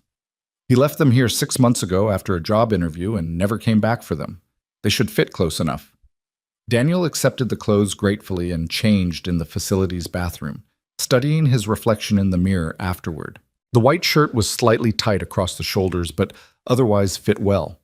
The slacks were maybe an inch too long, but looked professional enough. Combined with his worn leather jacket and the only pair of decent shoes he owned, he looked like someone between worlds. Not quite military, not quite civilian, not quite janitor, not quite consultant. He looked like someone in transition, which was probably accurate. The main auditorium at Horizon Aerotech could hold 500 people, and it was nearly full when Daniel arrived. Every employee from the facility had been called in. Engineers, technicians, administrative staff, security, facilities workers, cafeteria employees, even the landscaping crew. Ariana had clearly meant it when she said all hands. Marcus found him near the back. There you are. Ariana wants you backstage before we start. I'm not speaking, right? She said just stand with her. That's the plan. But Daniel, be prepared. This is going to be emotional. Ariana spent all night working on this speech, and I've never seen her so vulnerable. They made their way backstage where Ariana was pacing, reviewing notes on her tablet. She looked up when they entered, and Daniel was struck by how different she appeared from yesterday. The severe bun was gone, her hair down around her shoulders. She wore a simple black dress instead of her usual power suit. The armor was off, deliberately and completely. Daniel, thank you for coming. She glanced at his outfit. You look good, professional. Carol's son's clothes, actually. I don't own much beyond uniforms and jeans. Ariana smiled. Well, consider a clothing allowance part of your consulting package. Can't have you representing Horizon in borrowed shirts. A stage manager gave them a 5-minute warning. Ariana took a deep breath, steadying herself. I've never been this nervous before a speech. I've presented to Pentagon officials, done keynotes at international conferences, pitched to venture capitalists. But this, talking to my own employees about how badly I failed them, this terrifies me. Then you're doing it right, Daniel said quietly. The things worth saying are always a little terrifying. The auditorium lights dimmed, music played. The stage manager counted down, then pointed at Ariana. She walked out into the spotlight, and Daniel followed at a respectful distance, standing slightly behind and to her left. The crowd hushed immediately. 500 faces turned toward the stage with expressions ranging from curious to hopeful to skeptical. Ariana approached the microphone, and when she spoke, her voice was clear but softer than usual. Thank you all for coming on short notice. I know you're busy, and I appreciate you taking time from your crucial work to be here. She paused, gathering herself. 2 days ago, I made a joke at an employee's expense.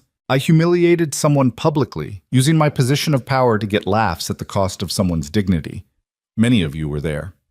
Most of you have seen the video. And I want to start this meeting by saying something I should have said immediately. I was wrong.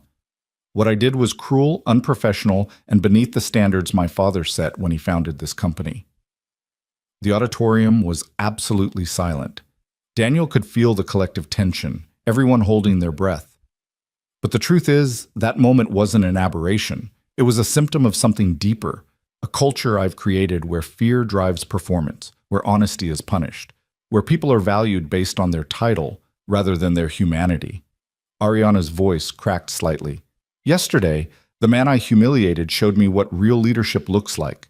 He stood up for safety when it would have been easier to stay silent. He demonstrated competence without ego. He negotiated terms that benefit others rather than himself.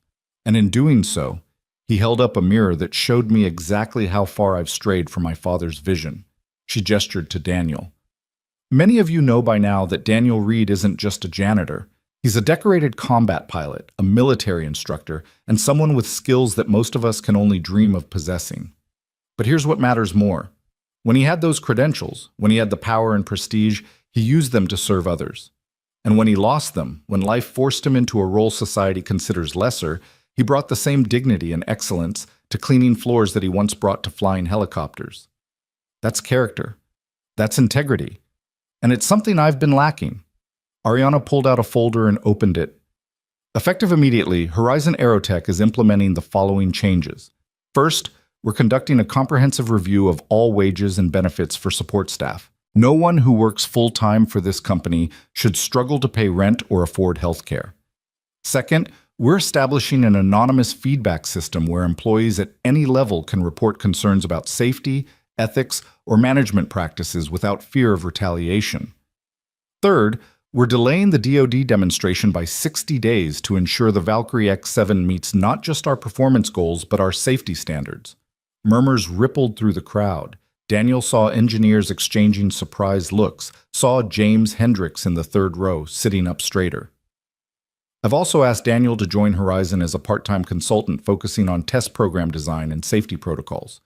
He'll be working closely with James Hendricks, who I owe a public apology to for firing him unjustly, to make sure we're building not just impressive aircraft but safe ones flown by respected, supported pilots. Ariana set down her notes and gripped the podium. My father used to say that a company's values are revealed not in its mission statement, but in how it treats people when no one is watching. For too long, I've treated people as resources to be optimized rather than as individuals deserving of respect. That changes today. Not because it's good PR, not because a video went viral, but because it's right. And if you don't believe me, if you think this is just corporate theater, I invite you to hold me accountable. Watch what I do, not what I say. And if I slip back into old patterns, call me out, loudly, publicly, because the only way we become better is by refusing to tolerate being worse. She stepped back from the podium, and for a moment nothing happened. Then someone in the middle of the auditorium started clapping. Others joined in. Within seconds, the entire room was on its feet, applause thundering through the space. Daniel saw people crying, Carol in the back row, Marcus in the front, even some of the hardened engineers who probably hadn't shown emotion at work in years. Ariana's eyes found Daniel's, and he saw gratitude and terror mixed together in her expression. She just made herself vulnerable in front of her entire company, had admitted failure and promised change. Now came the hard part, actually following through. The meeting transitioned into a Q&A session where employees could ask questions or voice concerns. Daniel was struck by the thoughtfulness of the questions and by Ariana's willingness to sit with uncomfortable truths. When a cafeteria worker asked why it took a viral video for the CEO to notice wage inequality, Ariana didn't deflect or make excuses. She simply said, "Because I was willfully blind to problems that didn't directly affect me. I'm sorry, and I'm listening now." After the meeting ended, Daniel was surrounded by people wanting to shake his hand, thank him, share their own stories of being overlooked or underestimated. A young engineer told him about her father, a mechanic who'd taught her everything about aviation despite never flying himself. A security guard shared his experience as an Army helicopter crew chief. A woman from HR quietly admitted she'd been preparing to leave Horizon because of the toxic culture but was now reconsidering. Through it all, Daniel remained gracious but reserved, aware that this attention was still new and potentially dangerous. He wasn't anyone's savior, didn't want to be anyone's symbol. He was just a man trying to figure out how to move forward without losing the pieces of himself he'd worked so hard to preserve. Finally, Marcus rescued him. guiding him toward the engineering wing where a conference room had been set up with computers, whiteboards, and stacks of technical documentation about the Valkyrie X7. "Welcome to your new office," Marcus said with a smile. "Well, shared office. James will be working here too when he's not flying, and I'll probably camp out here more often than my own space. Hope you don't mind collaboration." "Collaboration is how good work gets done," Daniel said, settling into one of the chairs and pulling the nearest stack of reports toward him. "Now let's figure out how to fix this helicopter." For the next 6 hours, Daniel immersed himself in the technical details of the Valkyrie's control systems, hydraulic integration, and fly-by-wire architecture. He asked questions that made the engineers reconsider assumptions, suggested tests they hadn't thought of, drew on his military experience to identify potential failure modes that only someone who'd flown in actual combat would recognize. James Hendricks joined them around noon, initially awkward but gradually warming as Daniel treated him as an equal rather than a subordinate. They compared notes on the control lag issue, with James describing exactly what he'd felt during test flights, and Daniel translating that into technical language the engineers could work with. "You felt it in the collective primarily?" Daniel asked, studying a diagram of the hydraulic system. "Yeah, especially during transitions from hover to forward flight. There's this moment where the aircraft hesitates, like it's thinking about whether to respond. That's the pressure compensator in the hydraulic circuit. It's probably optimized for steady-state flight but struggling with rapid transitions." Daniel pointed to a specific component on the diagram. "If we adjust the spring rate here and increase the accumulator size here, it should smooth out the response without sacrificing stability." Marcus, listening from across the table, shook his head in wonder. "That's exactly what our simulation suggested, but none of us could articulate why. How did you know that instantly?" "Because I felt that exact hesitation in Blackhawks with worn hydraulic components. The sensation is the same even if the underlying architecture is different." Daniel looked up at their impressed faces and shrugged. "Book knowledge is valuable, but there's no substitute for time in the seat experiencing how things actually feel when they go wrong." They worked straight through lunch, ordering sandwiches that arrived cold because everyone forgot to eat them. The whiteboard filled with equations and diagrams. The engineering team contributed ideas that Daniel refined, building on each other's expertise in a way that felt collaborative rather than hierarchical. At 3:30, Daniel's phone alarm went off. Time to pick up Maya from science club. He stood reluctantly, aware that he'd just hit a productive flow state. "I have to get my daughter," he explained, "but I can work from home tonight if you want to send me more documentation to review." "Or," Marcus suggested carefully, "you could bring Maya here tomorrow. Show her around, let her see where her dad works. We have a pretty good STEM education program for employees' kids, and I know the team would love to meet her." Daniel hesitated, protective instincts warring with the recognition that sheltering Maya completely might do more harm than good. "Let me ask her. If she's interested, I'll bring her by." As he drove to Maya's school, Daniel reflected on how surreal the day had been. 24 hours ago, he'd been a janitor worried about losing his job. Now he was consulting on aircraft design, fielding calls from generals, and navigating a level of public attention he'd never wanted. The whiplash was disorienting, but underneath the chaos, something felt right. Using his skills again, contributing to something larger than himself, being seen as whole person rather than just a role. It fed a part of him he hadn't realized was starving. Maya burst out of science club full of excitement about a project involving circuits and LED lights. On the drive home, Daniel asked, "How would you feel about coming to my work tomorrow? Meeting some of the people I'm working with, seeing the helicopters?" Her eyes went huge. "Really? I can see the helicopters." "If you want to." Yes. Can I bring my camera? Can I take pictures? Will you let me sit in one?" Daniel laughed at her enthusiasm. "We'll see what's possible. But Butterfly, you need to understand, my work is going to be different now. I won't be home at 3 o'clock every day like I used to be. Sometimes I might need to work late or travel for a few days. We'll have to figure out care arrangements, maybe hire someone to help when I can't be there." Maya's excitement dimmed slightly. "Because you're flying again?" "Because I'm helping to build better helicopters, which means my schedule will be less predictable. But Maya, I promise, you come first, always. If you need me, I'm there. If something is important to you, I'm there. The work is important, but you're more important. Okay? She nodded, satisfied with this answer in the way only children can be satisfied, their trust absolute until given reason to doubt. Okay, Daddy, but I still get to come tomorrow, right? Absolutely. That evening, after dinner and homework and before bed routines, Daniel sat at his kitchen table with his laptop reviewing more technical documents Marcus had sent. But his mind kept drifting to bigger questions. The Air Force medical review, the consulting position, the sudden visibility, Maya's needs, his own fears and hopes tangling together into a knot he couldn't quite unravel. His phone buzzed, a text from Ariana. Thank you for today, for standing with me, for not letting me be alone in that moment. It meant more than you know. Daniel replied, You did the hard part. I just showed up. Sometimes showing up is everything. Sleep well, Daniel. Tomorrow we start actually fixing things. He looked at those words. Tomorrow we start actually fixing things, and felt something settle in his chest. Not peace exactly, but purpose. For 5 years he'd been in survival mode, protecting what remained, careful not to want too much or reach too far. But maybe survival wasn't enough anymore. Maybe it was time to actually live again, with all the risk and possibility that implied. Outside his window, the November night was clear and cold. Stars scattered across the sky like scattered hopes.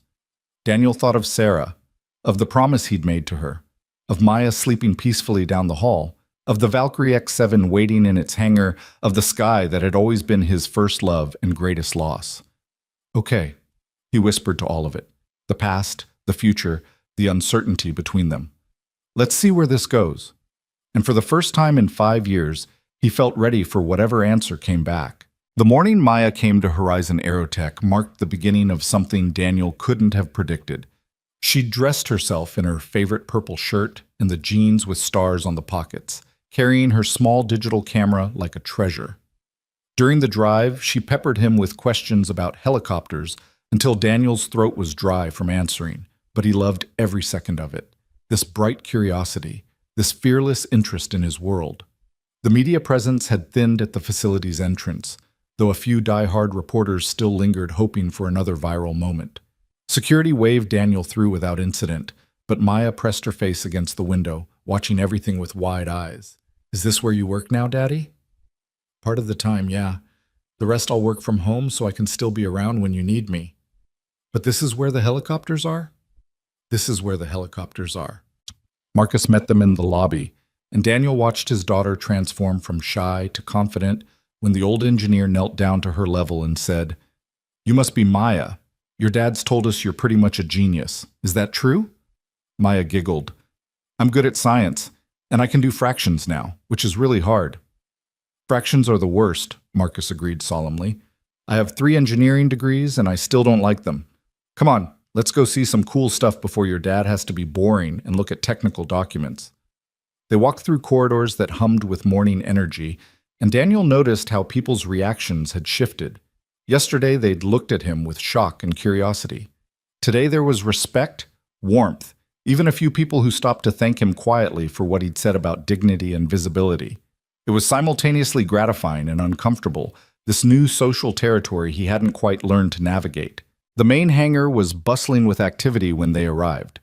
The Valkyrie X7 had been moved to a maintenance bay where technicians were already implementing the hydraulic system modifications Daniel had suggested yesterday.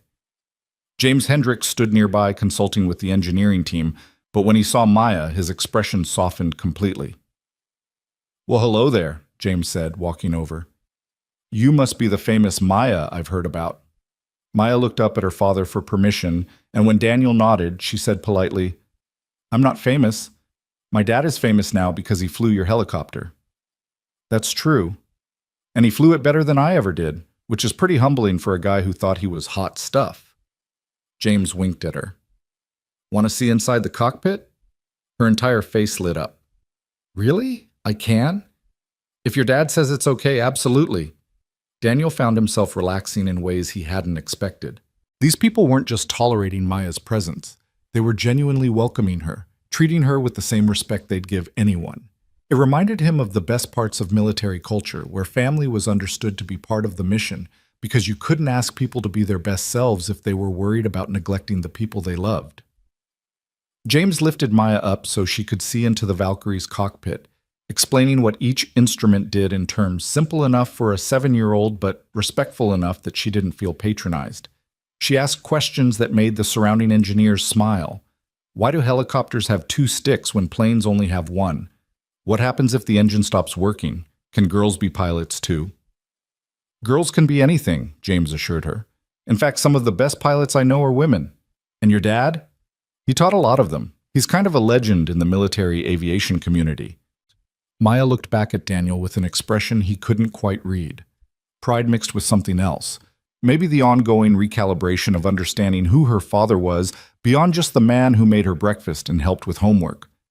Daddy never told me he was a legend, she said. That's because legends usually don't talk about themselves, James replied. They just do the work and let other people figure out the rest. Ariana appeared from the direction of the executive offices, moving with less of her usual brisk confidence and more of a tentative energy, like someone still learning new patterns. She dressed more casually today, slacks and a simple blouse instead of power suits, and when she saw Maya, she stopped and smiled. You must be Maya. I'm Ariana. I work with your dad. You're the lady from the video, Maya said with characteristic directness. The one who said you'd marry my dad if he flew the helicopter. A ripple of amused tension went through the nearby employees. Ariana's smile didn't falter, though Daniel saw the slight flush in her cheeks. That's right. I said something foolish trying to be funny, and your dad showed me that people deserve respect regardless of their job. He's a very wise man. I know, Maya said simply. He's the best dad in the world. Something in Ariana's expression cracked, vulnerability showing through the professional facade. I'm sure he is. And Maya, I want you to know that everyone here is grateful your dad is sharing his time and knowledge with us. We promise to respect his need to be there for you, okay? You come first. Maya considered this seriously, then nodded her approval. Okay, but can I visit sometimes? This place is really cool. Anytime you want. We'll even set up a special visitor badge just for you. While Maya was occupied with James and Marcus giving her a comprehensive tour of the hangar, Ariana pulled Daniel aside to a quiet corner where they could talk without being overheard. The board met last night, she said without preamble. Emergency session after yesterday's announcement. 3 members wanted to force a vote of no confidence, argued that delaying the DoD demonstration would cost us the contract and tank our stock price. Daniel felt his stomach tighten. What happened? I reminded them that my father gave me controlling interest specifically so the board couldn't override decisions about company values. Then I showed them preliminary data Marcus compiled overnight, analysis suggesting that if we'd gone forward with the demonstration without fixing the control issues, we had a 73% chance of a serious incident. Ariana's voice was steady, but Daniel could hear the strain underneath. I told them I'd rather lose a contract than risk someone's life, and if they couldn't support that priority, they were welcome to resign. Did they? 2 did. The 3rd abstained from the vote, but stayed on. The rest of the board, to their credit, actually seemed relieved someone finally said it out loud, that safety matters more than timelines. She looked at him directly. But Daniel, I want you to understand the stakes. If the Valkyrie demonstration fails after this delay, if the DoD goes with another contractor, Horizon will take a significant financial hit. Jobs will be lost. My leadership will be questioned by shareholders. I'm betting everything that doing this right matters more than doing it fast. It does matter more, Daniel said firmly. And the demonstration won't fail. We're going to fix the actual problems, test thoroughly, and show the DoD an aircraft they can trust. That's more valuable than showing them something impressive that might kill their pilots 6 months into deployment. You sound very certain. I am certain, not because I'm arrogant, but because I've seen what happens when people prioritize performance over safety. I've attended memorial services for pilots who died in aircraft that looked good on paper but had issues everyone was too afraid to acknowledge. I've written letters to families explaining that their loved one's death served a purpose, knowing that no purpose justifies preventable tragedy. His voice caught slightly. I won't be part of that again. If you're asking me to help build something that puts pilots at risk to meet a deadline, I'll walk away right now. Ariana was quiet for a long moment, watching Maya across the hangar as she laughed at something Marcus was showing her. She looks like you, Same eyes, same way of tilting her head when she's thinking. She has her mother's spirit, though. Sarah was fearless about learning new things, diving into subjects just because they interested her. Maya's the same way. Last month, she decided she wanted to understand how the internet works, so I spent 2 weeks explaining networks and protocols and data packets to a second grader. Did she understand it? Enough to build a basic web page about her favorite book series. 7 years old, and she's already coding. Daniel smiled, the pride evident in his voice. I'm raising someone remarkable, Ms. Locke, and I need to make sure the world I'm helping build is worthy of her. Then let's build something worthy, Ariana said. And Daniel? Call me Ariana. The formality feels wrong after everything. Over the next 2 weeks, Daniel fell into a rhythm that felt both foreign and familiar. Mornings were for Maya, breakfast, school drop-off, sometimes helping in her classroom when they needed parent volunteers. Then he'd head to Horizon, where he'd spend 4 to 6 hours working with the engineering team and James on Valkyrie modifications. Late afternoons were pickup, homework help, dinner, bedtime routines. Evenings, after Maya slept, he'd review technical documents and respond to emails, often working until midnight. It was exhausting and exhilarating in equal measure. The hydraulic system modifications they'd designed tested beautifully in simulation, eliminating 90% of the control lag James had experienced. They discovered 2 other issues during the review process: a resonance frequency in the tail rotor assembly that could cause vibration at certain speeds, and a subtle asymmetry in the main rotor blade weights that would have become problematic during aggressive maneuvers. Problems that might not have been caught until someone died. This is what good engineering looks like, Marcus said one afternoon as they reviewed test data. Not rushing to be first, but being thorough enough to be right. James had transformed from the exhausted, defensive pilot Daniel had first seen into something closer to a partner. They'd fly test sequences together, with James in the cockpit reporting exactly what he felt, and Daniel on the ground interpreting those sensations through the lens of someone who'd experienced thousands of flight hours in dozens of aircraft. The collaboration produced insights neither could have achieved alone. You should be flying this yourself, James said, after one particularly successful test. You're better than me, Colonel. Everyone knows it. I'm better than you at some things because I'm older and have more experience, Daniel corrected. You're better than me at other things, like adapting to new aircraft faster than anyone I've ever seen. And James? I can't fly professionally anymore. The medical retirement is real, even if one flight made it look otherwise. My back injury causes chronic pain that would be dangerous at altitude, and sometimes my left leg just stops responding to signals from my brain. I can compensate for short demonstrations, but sustained flight operations? I'd be a liability. But you could get reevaluated. I heard you talking to someone about that. Daniel had indeed begun the medical review process with the Air Force, driven by a combination of curiosity and hope he didn't want to examine too closely. The initial paperwork was daunting: medical records, detailed history of symptoms, statements from current physicians. He'd completed it all with Maya doing homework beside him at the kitchen table, occasionally asking what he was writing. I could, Daniel acknowledged, but even if I'm cleared medically, I'm not sure I want to go back to active duty. That life consumed me once, James. It made me good at my job, but not always good at being present for the people I loved. Sarah understood, but Maya never knew that version of me, and I'm not sure I want her to. What if you could do both? Be the pilot and the dad? Then I'd be doing both badly, Daniel said, with certainty that came from experience. Some people can balance it. I never could. When I was flying, I was all in on flying. When I'm with Maya, I'm all in on being her dad. Maybe that makes me inflexible, but it's honest about my limitations. The conversation stayed with him, though, tumbling through his mind during quiet moments. The truth was that flying the Valkyrie again had awakened something he'd thought was dead. Not the ambition or the need for validation, but the simple, pure joy of being in the sky. That feeling of freedom, of three-dimensional movement, of working with a machine that responded to the slightest input, nothing else compared.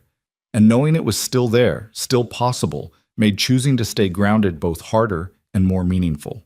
3 weeks after the viral video, Daniel received a formal letter from the Air Force Medical Evaluation Board at Wright-Patterson.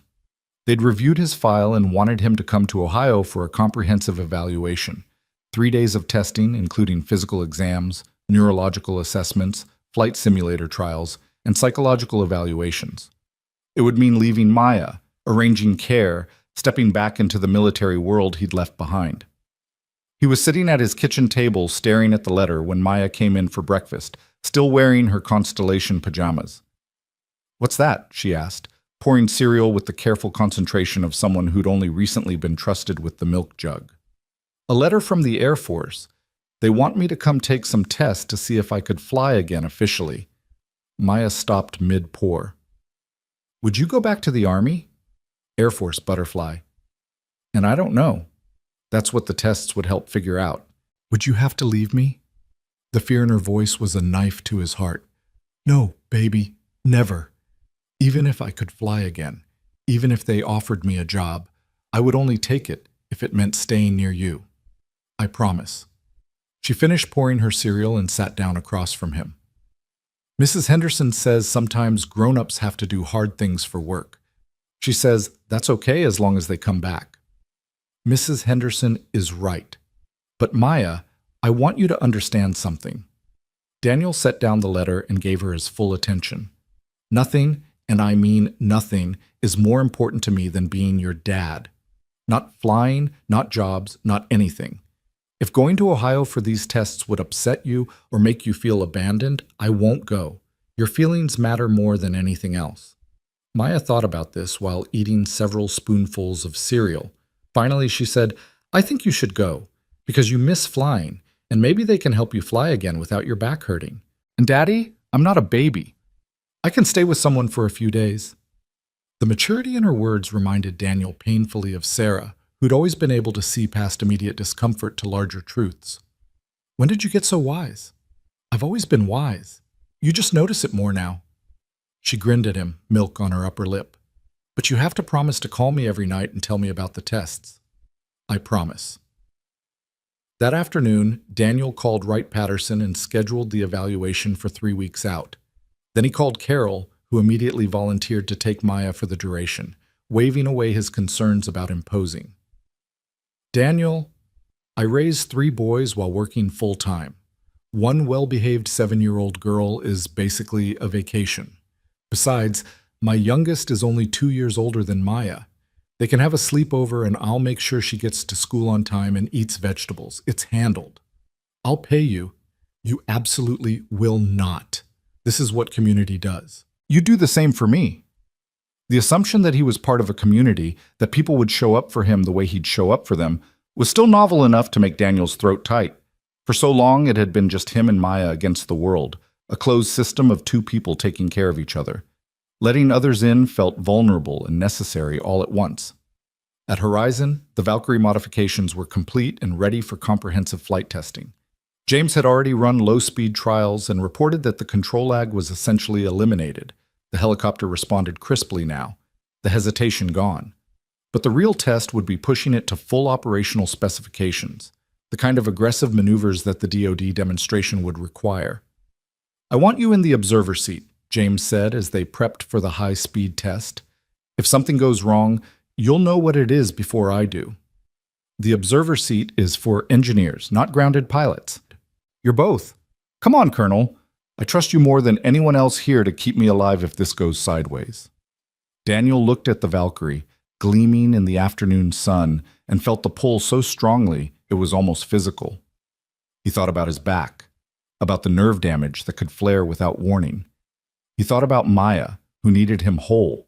He thought about Sarah, who'd always encouraged him to be brave, even when being brave meant acknowledging limitations. "All right," he said finally, "but we follow a conservative test profile. No heroics, no pushing limits we haven't analyzed. We're proving the modifications work, not trying to set records." Agreed. They suited up in flight gear and conducted a thorough pre-flight inspection. Marcus and the engineering team had set up telemetry equipment that would capture every data point during the flight, monitoring stress loads, vibration, control surface movement, engine parameters. This wasn't just a test flight. It was a comprehensive examination of everything they'd changed. The cockpit felt like home and foreign territory simultaneously. Daniel strapped into the observer seat behind James, familiar with the layout, but aware this wasn't his aircraft to command. The instruments hummed to life as James ran through startup procedures. Each switch, flip, and gauge check a small ceremony of preparation. Tower, this is Valkyrie X7 ready for departure.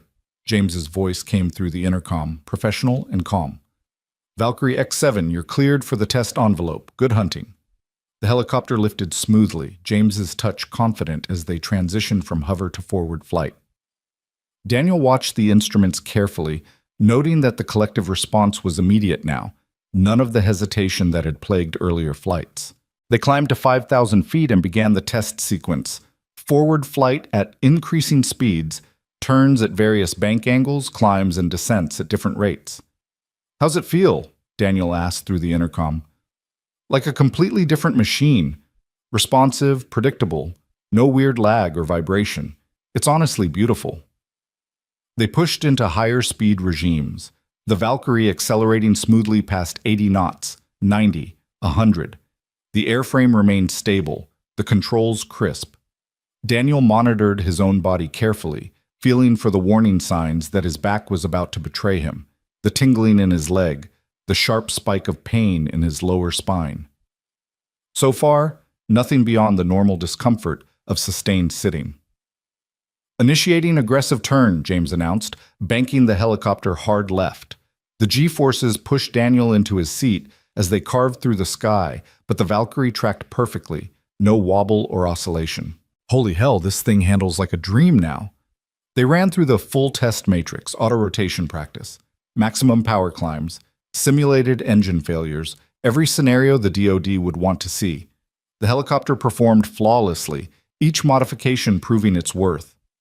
On the ground, Daniel could hear Marcus's excited voice over the radio calling out data points, confirming that the telemetry matched what they were experiencing in the cockpit. After 90 minutes aloft, they returned to Horizon and set up for landing. James brought them down with the kind of soft touch that marked truly skilled pilots, the skids kissing the tarmac so gently that the impact was barely noticeable.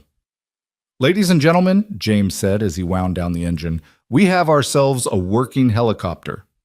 The engineering team erupted in cheers when they climbed out. Marcus ran over with a tablet full of data, his face flushed with excitement. Everything looked perfect from here. Vibration levels were nominal throughout the entire envelope. Control authority was consistent. Stress loads were well within design limits. Daniel, this is exactly what we needed. Ariana appeared from the observation building, walking quickly across the tarmac. I watched the whole thing. James, that was incredible flying.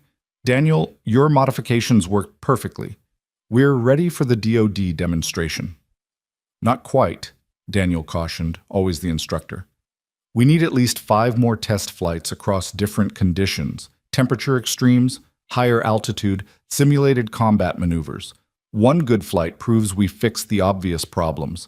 Multiple flights prove we built something reliable. So we do more flights. How long? 2 weeks of intensive testing if we're lucky, 3 if we find any new issues that need addressing. Ariana nodded, accepting his expertise without argument. Then that's what we'll do. I'll notify the DoD that we're on track for the demonstration date. Marcus, coordinate with James on the test schedule. Daniel, can I speak with you privately? They walked to a quiet corner of the hangar, away from the celebration. Ariana seemed nervous, which was unusual enough to put Daniel on alert. What's wrong? He asked. Nothing's wrong. Actually, everything's right, which is the problem. She laughed at his confused expression. Sorry, that didn't make sense. What I mean is, you've transformed this company in 3 weeks, Daniel. Not just the engineering work, though that's been incredible, but the culture, the way people talk to each other, the willingness to admit problems instead of hiding them. You did that just by being yourself. I didn't do anything special. I just treated people with respect. Which was exactly what we needed. And now I'm terrified of losing you. Ariana looked out at the Valkyrie, her company's future sitting on the tarmac. You're going to Ohio for the medical evaluation. If the Air Force clears you, if they offer you a position back on active duty, what are you going to choose? Daniel had been asking himself the same question for weeks. I honestly don't know. Part of me wants to fly again so badly, it's like a physical hunger. But part of me knows that the life I have now, being present for Maya, having stability, that's valuable too. Maybe more valuable. What if you didn't have to choose? Ariana said carefully. What if Horizon could offer you something that let you fly and be the dad you want to be? I'm listening. The DoD contract, if we win it, includes a 10-year support and training agreement. The military will need experienced pilots to help integrate the Valkyrie into their operations, to train their crews, to troubleshoot issues in the field. That role requires someone with your exact background, combat experience, instructor credentials, and credibility with military culture. It's part-time, mostly stateside, and pays extremely well. Daniel felt hope and caution warring in his chest. You're offering me a job that doesn't exist yet, contingent on winning a contract we haven't demonstrated for. I'm offering you a reason to stay. With us, with Maya, with this community that's formed around you. Because Daniel, whether or not you realize it, people here don't just respect you. They care about you. Carol, Marcus, James, even me in my own awkward way. You're not alone anymore, and I don't want you to go back to feeling like you have to be. The words landed with unexpected weight. Daniel had spent 5 years believing that isolation was strength, that depending only on himself protected both him and Maya from further loss. But these past weeks had shown him something different, that community could be strength too, that allowing people to care about you wasn't weakness but courage. I can't promise anything until after the evaluation, he said finally. But Ariana, thank you. For seeing me, for believing in me, for giving me a place where I can be useful. That matters more than you know. You don't have to thank me for recognizing the obvious. She smiled. Now go home to your daughter. Tell her about the test flight. Make her dinner. Be the dad she deserves. The helicopters will still be here tomorrow. That evening, Daniel picked Maya up from science club and took her to their favorite diner, the kind of place with cracked vinyl booths and menus that hadn't changed in 30 years. Over burgers and milkshakes, he told her about the test flight in terms she could understand, how the helicopter had responded better, how the modifications they'd made worked exactly as planned, how good it felt to be in the sky again, even just as an observer. Did your back hurt? Maya asked, ever practical about her father's limitations. A little, but manageable. The doctors in Ohio will help figure out what's possible and what isn't. And then you'll decide about flying again? Then I'll decide with you. Because Maya, any decision I make about my future is our decision. You get a vote too. She nodded seriously, as if understanding the weight of what he was offering. Can we get dessert?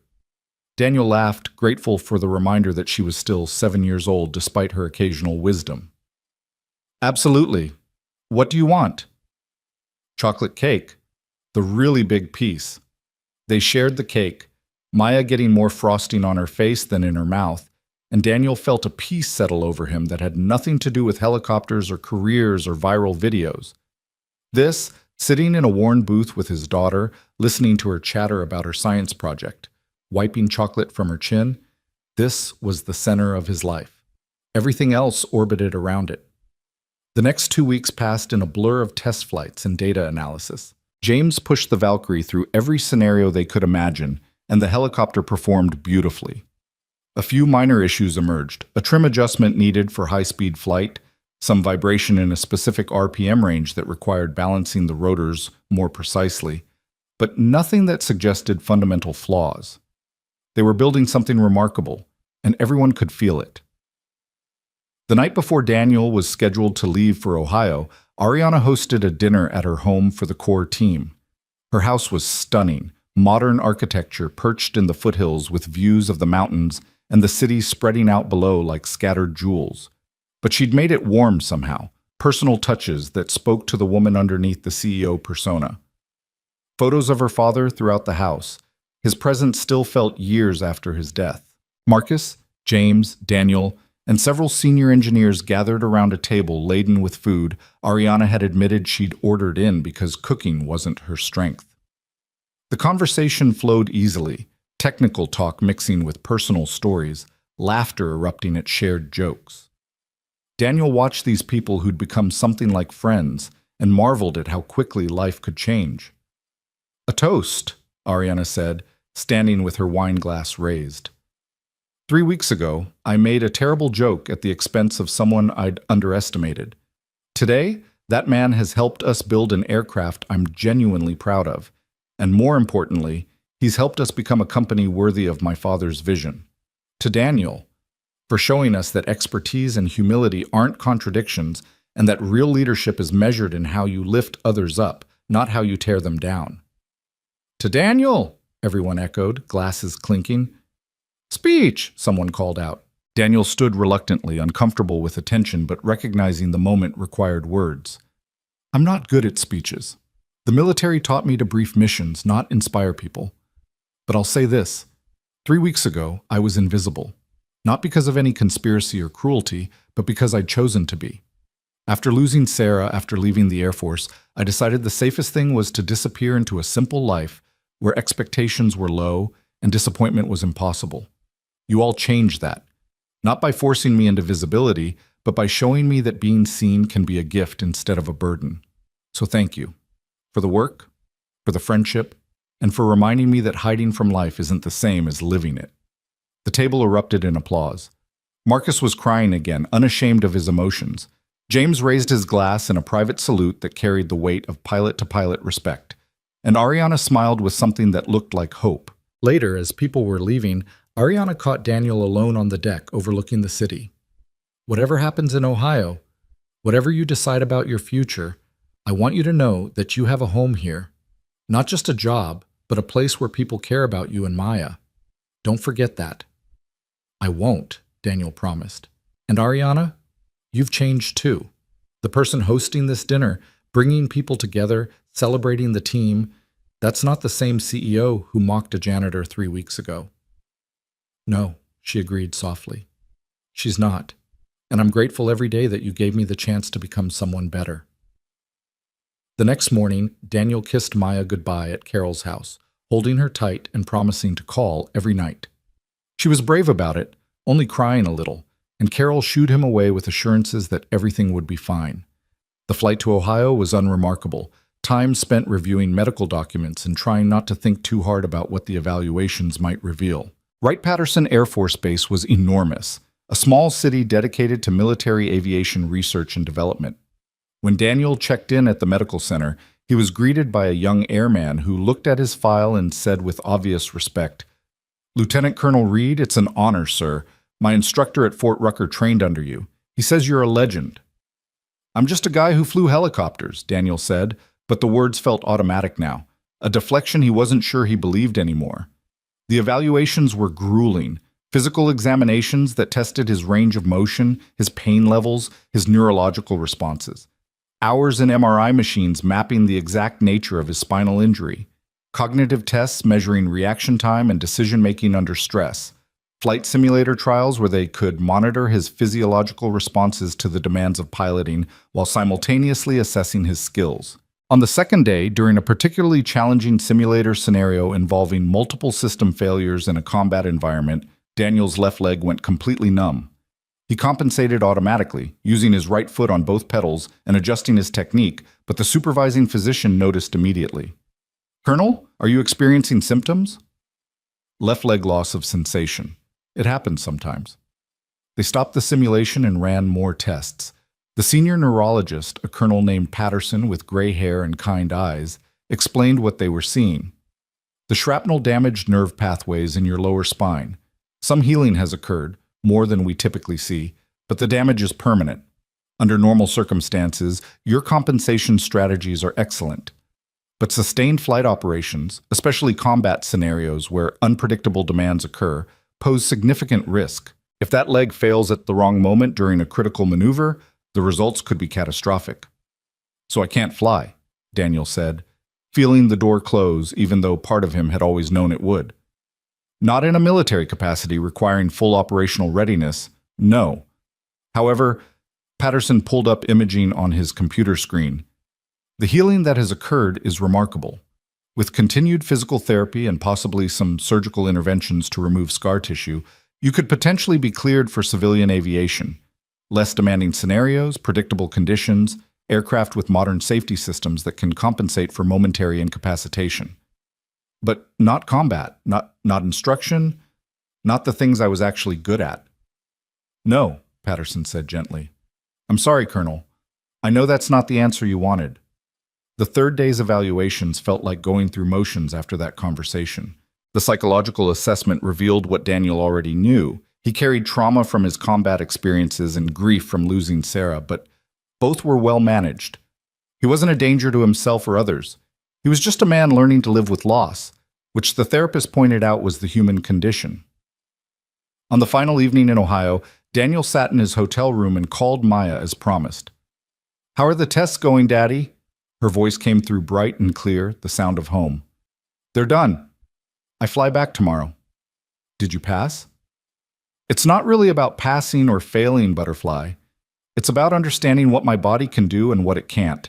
And the doctors told me I can't fly military helicopters anymore. My back injury won't let me."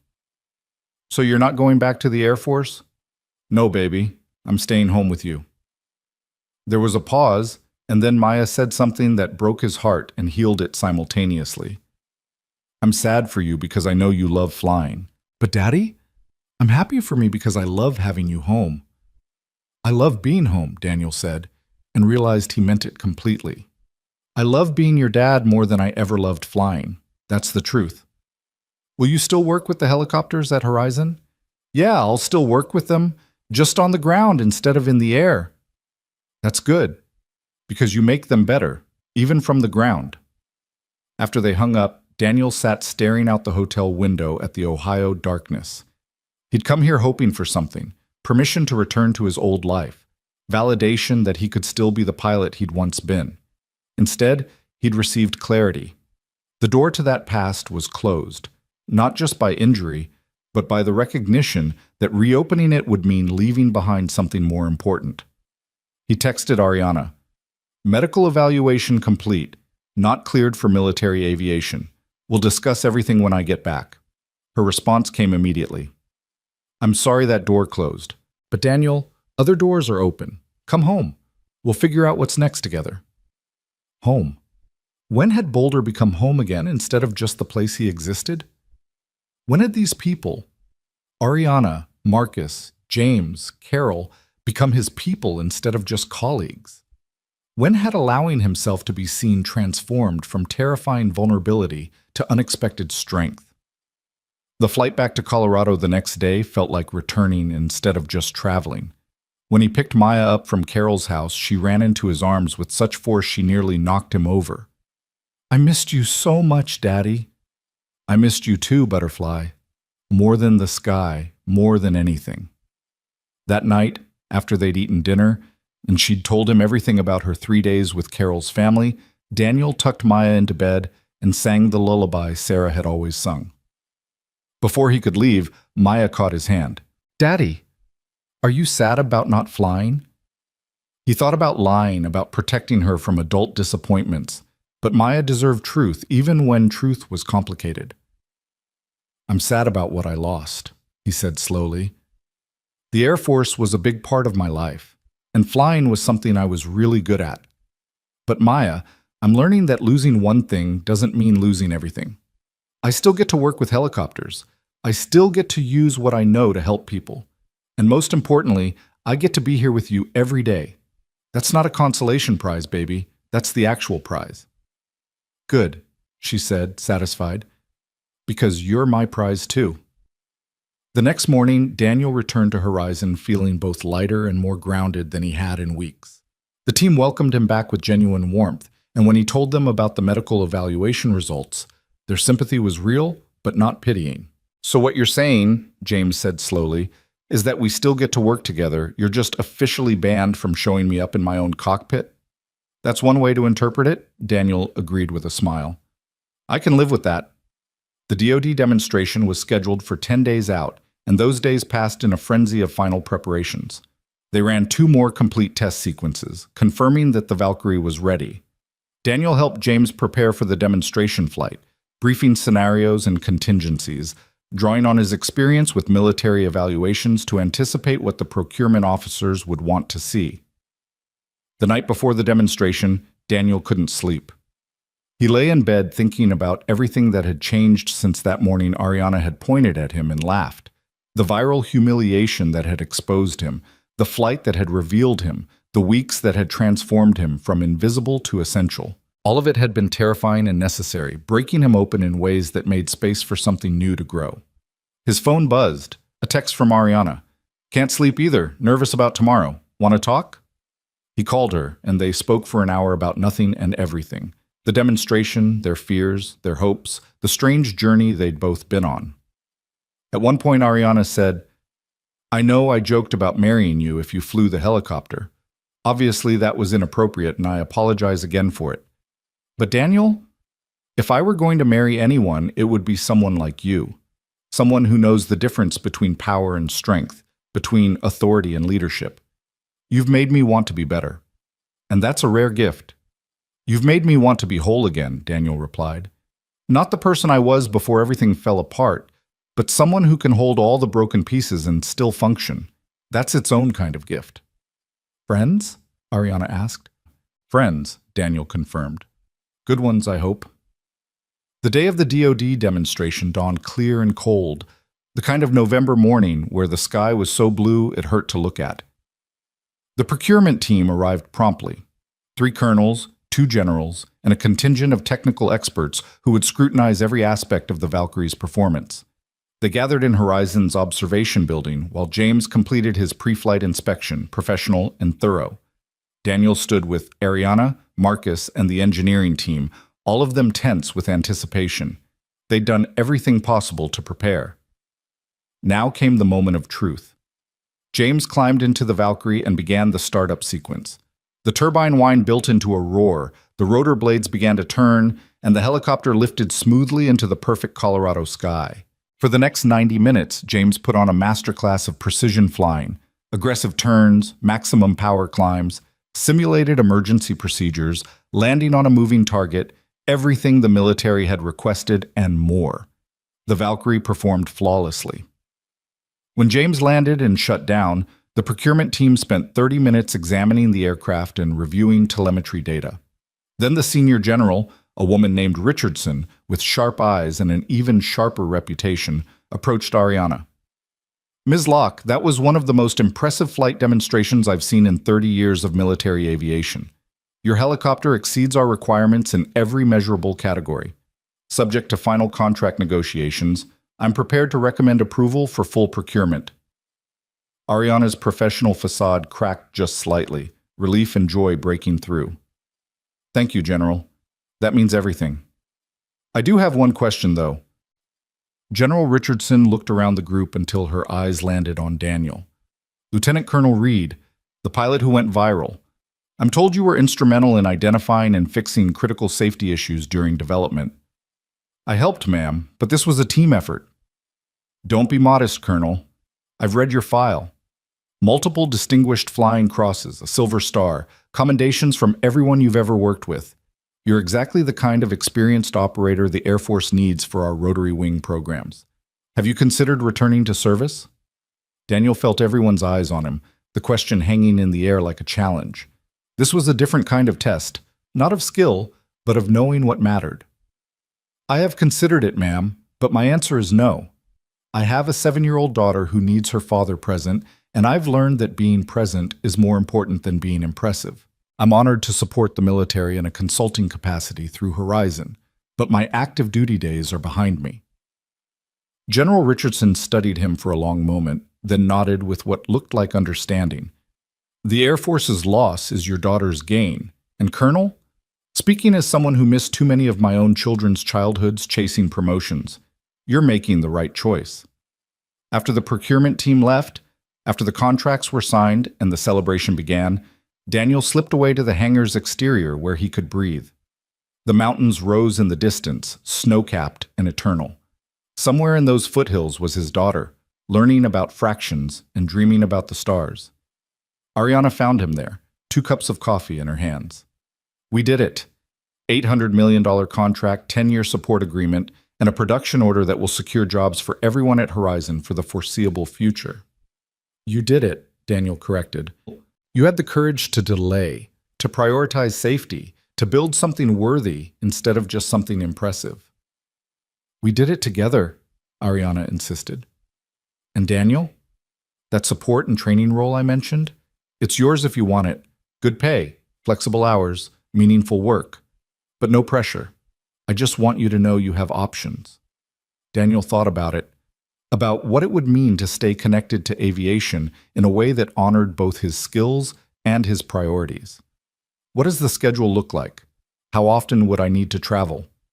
Maybe 1 week a month once production starts, mostly stateside. The rest you could work from here or from home. We'd structure it around Maya's school schedule, her needs first. Then, yes, Daniel said, I'd like that.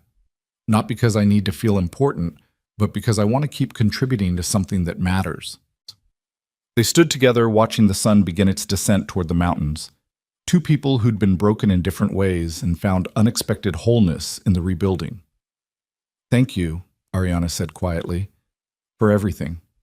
For showing up even when I didn't deserve your presence. For believing people can change. For reminding us all what dignity looks like. Thank you for seeing me, Daniel replied, even when I was trying very hard to stay invisible. That evening, Daniel picked Maya up from school and took her to the park even though it was cold. They sat on the swings together, rocking gently, watching other families play as the light faded. The helicopter demonstration went well today, he told her. The military is buying our aircraft, which means job security and good work for a long time. That's good, Daddy. Does it mean you're famous still? Probably less famous now. The internet moves on quickly. Good. I liked it better when you were just my dad instead of everyone's helicopter guy. Daniel laughed. Me too, Butterfly. Me too. Can we have pancakes for dinner? Again? We just had them 3 days ago. But you said pancakes are my superpower. I need to maintain my strength. That logic is airtight. Pancakes it is. They swung higher, feet kicking toward a sky that was turning purple and gold with sunset. And in that moment, Daniel felt something he hadn't felt in 5 years. Complete. Not because he'd reclaimed his old life or achieved some new triumph, but because he'd learned to measure success in moments like this. Simple, present, real. The sky was beautiful. But the ground was where he belonged, where his daughter needed him, where the life he was building waited with all its ordinary, extraordinary possibility. And that was enough. More than enough. It was everything. The weeks following the DoD demonstration settled into something Daniel had almost forgotten existed, a rhythm that felt sustainable instead of just survivable. Winter arrived properly in Colorado, snow blanketing the mountains and turning Boulder into something from a postcard. Maya started rehearsals for the school's winter concert, where she'd been chosen to play a speaking role, and Daniel blocked out those performance dates in his calendar with the same priority he'd once given to combat briefings. At Horizon, the contract win had transformed the company's energy. Where there had been desperation and fear, now there was purpose and pride. Production planning for the Valkyrie began in earnest, which meant Daniel's consulting role shifted from fixing immediate problems to building sustainable systems. He helped design training protocols for military pilots who'd eventually fly the aircraft, drafted technical documentation that translated engineering specifications into operator-friendly language, and served as the bridge between Horizon's civilian culture and the military's operational requirements. It was meaningful work that used his expertise without consuming his life, and he was grateful for it. One morning in early December, Daniel arrived at Horizon to find Carol waiting by his office with an envelope and an expression he couldn't quite read. "This came for you," she said, handing it over. "Delivered by courier, marked personal and confidential." The return address was the Air Force Personnel Center. Daniel's stomach tightened as he opened it, scanning the official letterhead in formal language.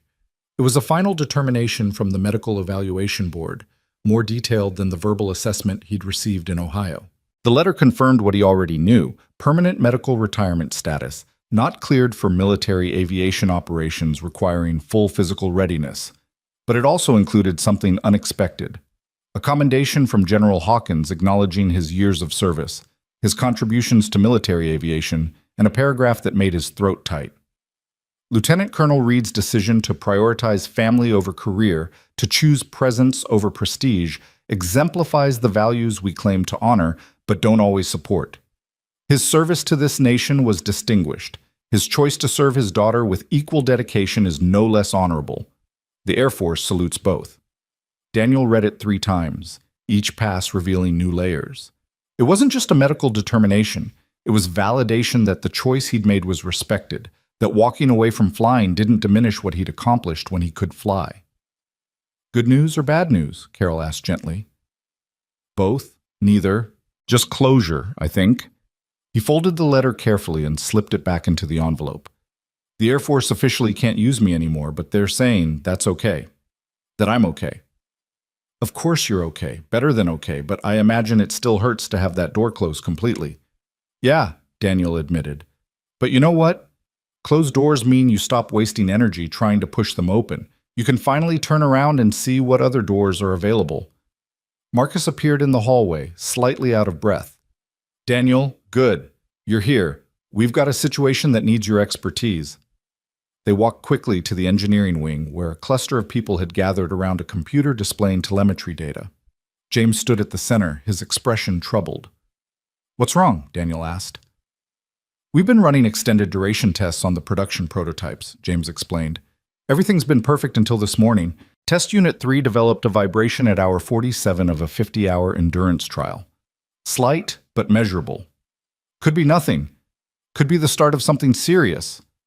Daniel studied the data, his trained eye picking out the pattern immediately. It's in a specific frequency range that corresponds to main rotor RPM. You're seeing harmonic resonance building in the transmission system. The modifications we made fixed the immediate control issues, but we didn't account for how sustained operation at cruise power settings would affect the drivetrain over time. Is it dangerous? Ariana had arrived, her CEO instincts immediately focused on risk. Not immediately, but left unchecked over hundreds of flight hours, it could lead to transmission failure, which, in a helicopter, means catastrophic failure. Daniel turned to the engineering team. We need to add a damping system to the transmission mount. It'll add maybe 10 pounds to the aircraft weight, but it'll prevent this resonance from developing in the first place. Will this delay production? Ariana asked, and Daniel could hear the fear underneath, fear that they'd miss delivery schedules, disappoint the military, lose the contract they'd worked so hard to win. It'll delay initial deliveries by maybe 3 weeks, Marcus said, already doing calculations. But Daniel's right. Better to catch this now than have it show up after aircraft are in service. Then we delay, Ariana said without hesitation. I'll notify the DoD personally, explain the issue and our solution. They'll understand. The military values reliability over speed. Daniel watched her make that decision, watched her choose the harder right over the easier wrong, and felt proud of how far she'd come from the woman who'd mocked a janitor to get laughs. Over the next 2 weeks, Daniel worked closely with the engineering team to design and test the transmission damping system. It was detailed, technical work that required patience and precision, exactly the kind of problem-solving he'd always excelled at. The solution they developed was elegant, adding minimal weight while completely eliminating the harmonic resonance issue. During those same weeks, Maya's excitement about the winter concert built to fever pitch. She practiced her lines constantly, reciting them at breakfast, in the car, before bed. Daniel helped her memorize them, playing the other characters' parts with exaggerated voices that made her giggle even as she corrected his delivery. Daddy, you have to sound more like a snowman, not like a robot. I thought snowmen were basically frozen robots. That's not how it works. But she was laughing, and that was the whole point. The evening of the concert arrived clear and cold. The school auditorium packed with parents and grandparents and siblings all armed with cameras. Daniel sat in the third row, having arrived 45 minutes early to secure a good seat. Carol sat beside him. She'd asked if she could come, saying she'd gotten attached to Maya during those 3 days of caretaking and wanted to see her perform. When Maya walked onto the stage in her costume, Daniel's heart swelled so large it felt like it might crack his ribs. She delivered her lines perfectly, her voice clear and confident, and when she finished her big scene, Daniel clapped so hard his hands hurt. After the concert, Maya ran to him still in costume, her face flushed with triumph. Did you see me? Did I do good? You were perfect. Absolutely perfect. He lifted her up even though she was getting too big for it, spinning her around while she shrieked with delight.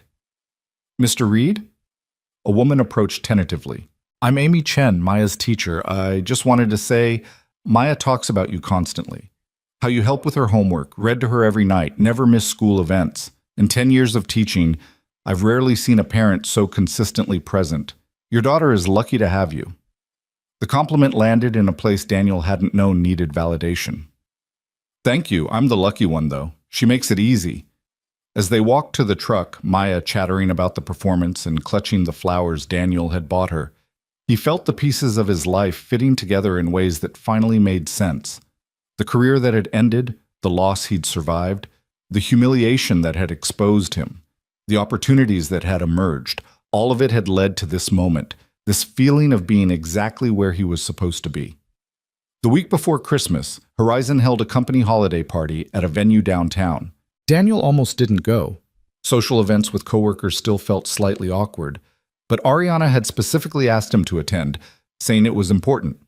So he put on the one sport coat he owned, arranged for Carol to watch Maya for the evening, and drove to the party trying to manage his anxiety about crowds and small talk. The venue was beautiful, decorated with lights and greenery, a live band playing in one corner.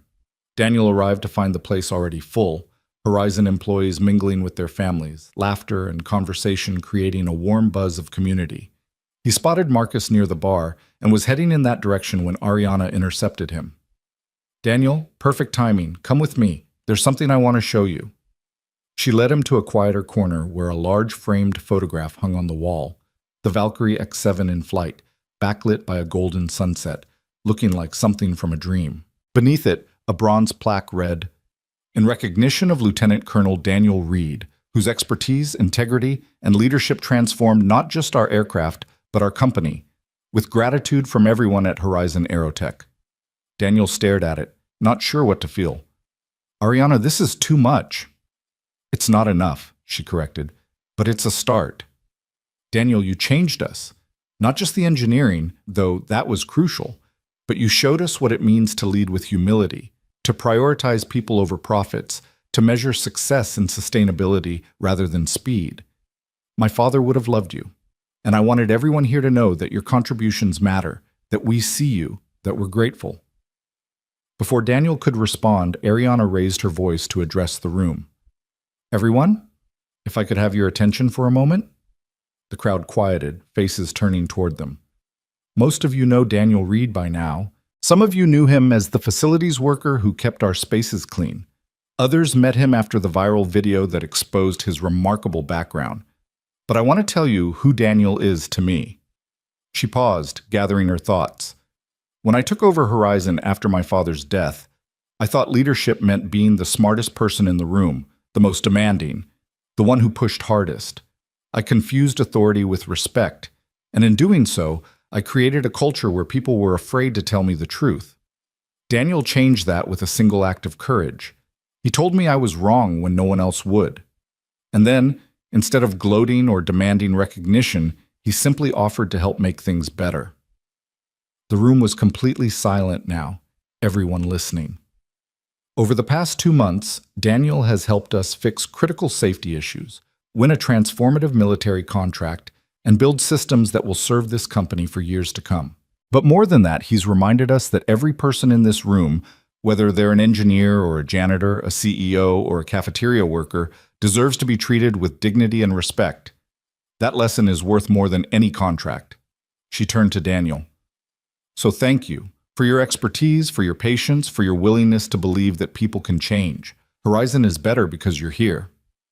The room erupted in applause. People came over to shake Daniel's hand, share their own stories of how his presence had changed their experience at the company. A young woman from the facilities team, someone Daniel had worked alongside during his janitor months, approached with tears in her eyes. "You never acted like you were better than us," she said. "Even after everyone found out who you were, you still said hello in the hallways, still treated us like we mattered. That meant everything to people like me who usually feel invisible." "You were never invisible to me," Daniel said gently, "and you shouldn't be invisible to anyone. The work you do matters." As the evening progressed, Daniel found himself actually enjoying the party. He talked with James about potential improvements to the pilot training program. He laughed at Marcus's stories about his early days at Horizon when they'd been building helicopters in a garage with more ambition than funding. He even danced with Ariana when the band played something slow, and she'd looked at him with a question in her eyes. "This is weird," she said as they swayed to the music. "Good weird, but weird." 6 months ago, if someone had told me I'd be dancing with my former janitor at a company party, I would have thought they were crazy. 6 months ago, if someone told me I'd be consulting for an aerospace company and dancing with its CEO, I would have thought they were describing someone else's life. Maybe we're both living someone else's life now. Better versions of ourselves. Maybe, Daniel agreed. Or maybe we're just finally living our actual lives instead of the ones we thought we were supposed to have. The song ended, and they separated, the moment passing into memory. Daniel checked his watch and realized it was past 10, later than he'd intended to stay. He found Ariana to say goodbye and thank her for the recognition, then headed out into the cold December night. His phone rang as he was walking to his truck. An unknown number, which he almost didn't answer, but something made him pick up. "Daniel Reed?" The voice was male, professional, vaguely familiar. "Speaking. This is Colonel Patterson from Wright-Patterson Medical Center. We spoke during your evaluation. I hope I'm not calling too late." "It's fine. What can I do for you, Colonel?" "I wanted to follow up on something we discussed. You mentioned interest in possibly pursuing civilian aviation certification now that military flying isn't an option. I've been consulting with some specialists, and we believe that with targeted physical therapy and a minor surgical procedure to remove scar tissue, you could potentially be cleared for civilian rotorcraft operations under specific conditions." Daniel stopped walking, his heart suddenly loud in his ears. "What kind of specific conditions?" "Visual flight rules only. No night operations. Aircraft with dual controls and modern stability systems. Maximum flight duration of 2 hours with mandatory rest periods. Essentially instructional flying or recreational operations. Nothing demanding, nothing that would put you at risk if your symptoms flared. But Daniel, it would be flying. Real flying, not just observer seat." The possibility hung in the air like a gift Daniel wasn't sure he should accept. What would the procedure involve? Outpatient surgery, about 90 minutes. Recovery time of 6 to 8 weeks before you could begin flight training for the civilian certification. The Air Force would cover the costs as part of your medical retirement benefits, and I have contacts at the FAA who could help expedite the certification process. "Why are you doing this?" Daniel asked. "Why go to this effort for one grounded pilot?" Patterson was quiet for a moment. "Because I've spent 30 years in military medicine watching good people lose capabilities they'd built their entire identity around. Most of them never find their way back to any version of what they loved. But you found a different way to stay connected to aviation, to use your expertise, to contribute meaningfully. That resilience is rare, and if I can help you reclaim even a piece of what you lost, I want to try. You've earned that opportunity." Daniel leaned against his truck, looking up at the stars scattered across the winter sky. Flying again. Not combat, not the high-stakes military operations that had defined his career, but still the sky, the freedom, the pure joy of three-dimensional movement. "I need to think about it," he said finally. "Talk to my daughter, consider what it would mean for my work here. Can I have some time?" "Take all the time you need, but Daniel, don't let fear make this decision. I've seen your file, watched your simulator performance. You're still an exceptional pilot. The question isn't whether you can fly, it's whether you'll let yourself." After the call ended, Daniel sat in his truck for a long time, engine running for heat, mind churning through possibilities and fears. He could fly again. Limited, conditional, nothing like what he'd done before, but still flying.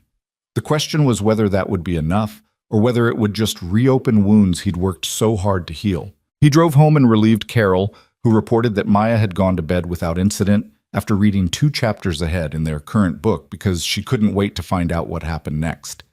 Daniel checked on his daughter, watching her sleep with that complete abandonment only children achieved, and felt the weight of the decision pressing on him. What would Sarah say? She'd probably tell him to stop overthinking and trust his instincts. She'd remind him that regret came from not trying, not from trying and failing.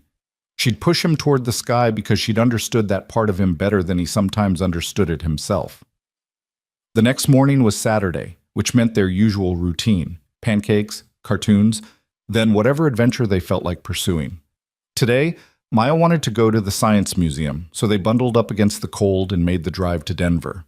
As they wandered through exhibits about space exploration and aerodynamics, Daniel found himself watching Maya more than the displays. She approached everything with such unself-conscious curiosity, asking questions that revealed her quick mind, making connections that impressed the docents. She was becoming her own person, growing into independence that both thrilled and terrified him. "Daddy, look at this," Maya called from across the room, pointing at a wind tunnel where you could test paper airplane designs. "Can we try?" They spent an hour folding different airplane configurations and testing them, laughing when designs failed spectacularly and cheering when one caught the airstream just right and soared. It was simple, joyful, the kind of moment Daniel had learned to treasure. Over lunch in the museum cafe, Maya asked the question that had been building all morning. "Daddy, are you sad?" "What makes you think I'm sad?" "You have your thinking face on. The one you get when you're trying to make a decision about something important." Daniel marveled again at her perceptiveness. "You're right. I got a phone call last night about something that might let me fly helicopters again. Not like I used to, but still flying, and I'm trying to decide if I should do it." "Why wouldn't you?" Maya's confusion was genuine. "You love flying." "I do, but I also love being here with you. And I'm worried that if I start flying again, even just a little, it might take time away from us. Or that it might make me want more and more until I'm not present the way I want to be." Maya considered this seriously while eating French fries.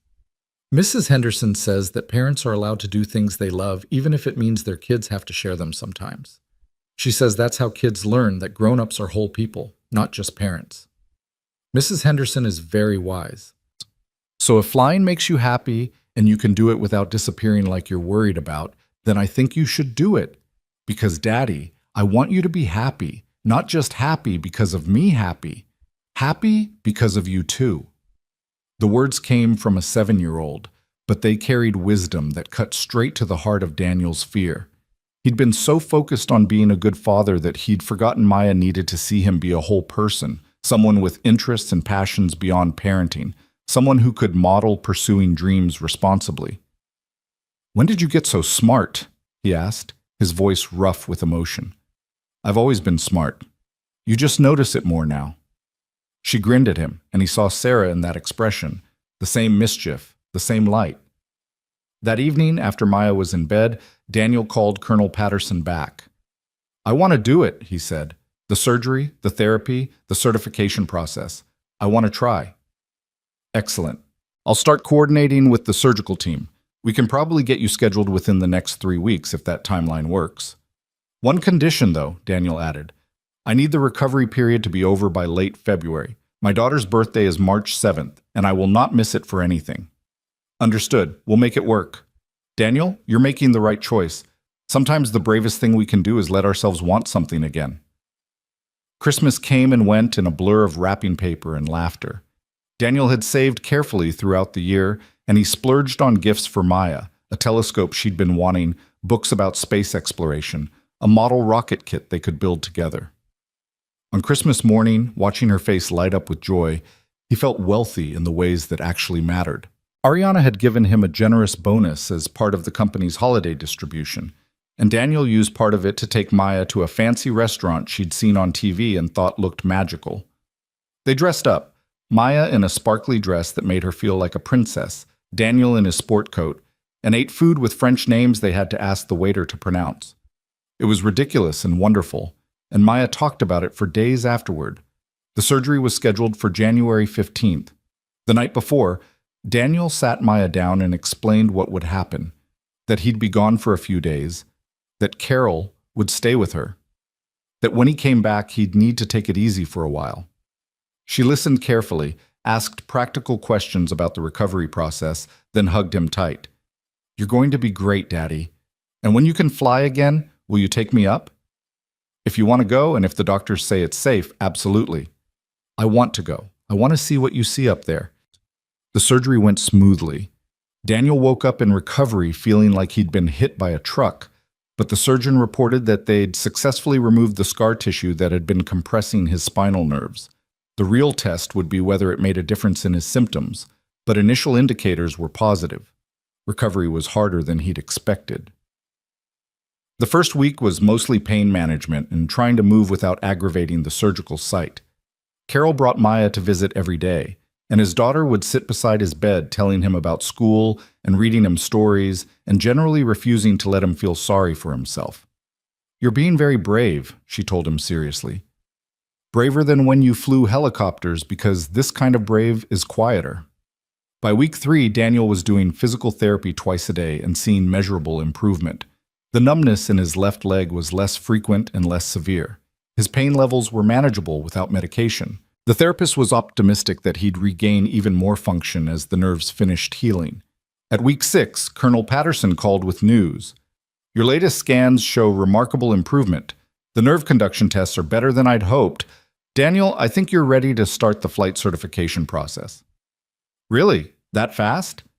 "Your body responded exceptionally well to the procedure, but we'll still take it slow. Start with ground school to refresh your knowledge, then simulator work, then actual flight training with an instructor. No rushing, no pressure. We're building your confidence and capabilities back gradually." The ground school was almost insulting in its simplicity after decades of flying, but Daniel approached it with humility. He'd been away from civilian aviation long enough that regulations had changed, technology had evolved, procedures had been updated. He studied the material carefully, took the written exams seriously, and passed everything on the first attempt. The simulator work was more challenging. The civilian aircraft he'd be certified on was smaller and lighter than military helicopters, with different handling characteristics. It took him several sessions to adjust his technique, to recalibrate his instincts for something less aggressive and more forgiving. But gradually, it came back. The smooth coordination of hands and feet, the constant micro-adjustments that kept an aircraft stable, the spatial awareness that separated good pilots from great ones. "You're a natural," his instructor said after a particularly good session. "Though I suppose that's not surprising given your background. I've been away for 5 years. I was afraid I'd forgotten." Some things you can't forget. They're written too deep. In early March, 2 weeks before Maya's birthday, Daniel had his first actual flight in a civilian helicopter, a small Robinson R-44 with glass instruments and forgiving handling. His instructor sat beside him, hands ready to take over if needed, but Daniel flew smoothly from takeoff to landing without incident. The joy of it was almost overwhelming. Not the intensity of combat flying, not the razor-edge precision of military operations, but something simpler and pure, just being in the sky, moving through 3 dimensions, feeling the helicopter respond to his touch. When they landed, Daniel had to take a moment to compose himself before shutting down, emotions too big for words. "How was it?" the instructor asked. "Like coming home," Daniel said simply. Over the next week, he flew 5 more times, each flight building his confidence and capabilities. The FAA examiner who conducted his practical test was thorough but fair, and at the end of a 90-minute evaluation that covered everything from basic maneuvers to emergency procedures, she shook his hand and said, "Congratulations, Mr. Reed, you're certified." Maya's birthday fell on a perfect Colorado morning, the sky so blue and clear it seemed to go on forever. Daniel had planned something special, coordinating with Horizon and pulling in favors from people who'd become genuine friends over the past months. After pancakes and presents at home, he told Maya to dress warm and pack her camera. They were going on an adventure.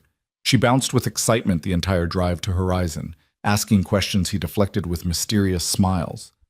When they arrived at the facility, the main hangar was empty except for a small civilian helicopter sitting in the center. Not the massive Valkyrie, but something smaller and more approachable. James stood beside it in casual clothes, grinning. Ariana, Marcus, and Carol were there too, along with several other Horizon employees who'd become part of their extended family. "Happy birthday, Butterfly," Daniel said, walking Maya toward the helicopter. "How would you like to go flying with your dad?" Maya's eyes went impossibly wide. "Really? Like, really, really?" "Really, really. If you want to." She looked at the helicopter, then at Daniel, then back at the aircraft with an expression of pure wonder. "I want to. Yes, yes, yes." James helped them both get strapped into the helicopter, showing Maya how the seatbelts worked and letting her put on a headset so she could hear Daniel through the intercom. The assembled crowd stepped back as Daniel ran through his pre-flight checks with Maya, watching intently, asking questions about every switch and gauge. "Ready?" Daniel asked once they were secure. "Ready!" Maya's voice came through the headset, vibrating with excitement. Daniel started the engine, and the rotor blades began their familiar rotation, building from whisper to roar. He watched Maya's face transform into pure joy as they lifted off the ground, boulder falling away beneath them. They climbed gradually, and Daniel narrated everything he was doing, making it educational and magical all at once. "Look, Butterfly, there's your school, and there's our house, and those mountains we see every day, we're going to fly right toward them." Maya pressed her face against the window, her camera forgotten in the wonder of seeing the world from this new perspective. "Daddy, this is amazing. Is this what you felt when you were flying before?" "This is exactly what I felt, like anything is possible." They flew for 30 minutes, circling over places that mattered. The park where they'd had picnics, the museum they'd visited, the streets of their neighborhood. Daniel kept the flight smooth and gentle, aware that this was Maya's first time in the air and wanting it to be perfect. As they headed back toward Horizon, Maya said through the intercom, "Daddy, I understand now why you missed flying so much. It's like magic, but real." "It is magic," Daniel agreed. "The best kind, the kind that's made of physics and skill and courage all mixed together." The landing was feather soft, Daniel's touch gentle as he brought them back to Earth. When they shut down and climbed out, Maya ran to the assembled crowd, talking so fast her words tumbled over each other, trying to describe everything she'd seen and felt. Ariana approached Daniel with an expression that mixed happiness and something deeper. "That was beautiful to watch. You both looked so happy up there." "I was happy, happier than I've been in years, maybe." Daniel watched Maya showing Carol something on her camera, still vibrating with excitement. "Thank you for making this possible. For the job, for the flexibility, for believing I was worth investing in." "You invested in us first," Ariana reminded him. "This is just returning the favor." Later that evening, after birthday cake and more presents and the exhausted contentment that comes from a perfect day, Daniel tucked Maya into bed and sat beside her in the familiar ritual. "Best birthday ever?" he asked. "Best birthday ever," she confirmed. "Daddy, can I ask you something?" "Anything.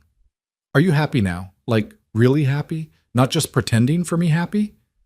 Daniel thought about the question seriously, giving it the weight it deserved. "Yeah, Butterfly, I'm really happy, not because everything is perfect or because I have everything I once lost, but because I've learned that happiness isn't about getting back to who you were before bad things happened. It's about becoming someone new who can hold both the grief and the joy, the loss and the possibility." Does that make sense? "I think so. Like how I'm sad sometimes about not knowing Mommy, but I can also be happy about the life we have now?" "Exactly like that. We're allowed to miss what we lost and still love what we have." Maya nodded, satisfied. "Good.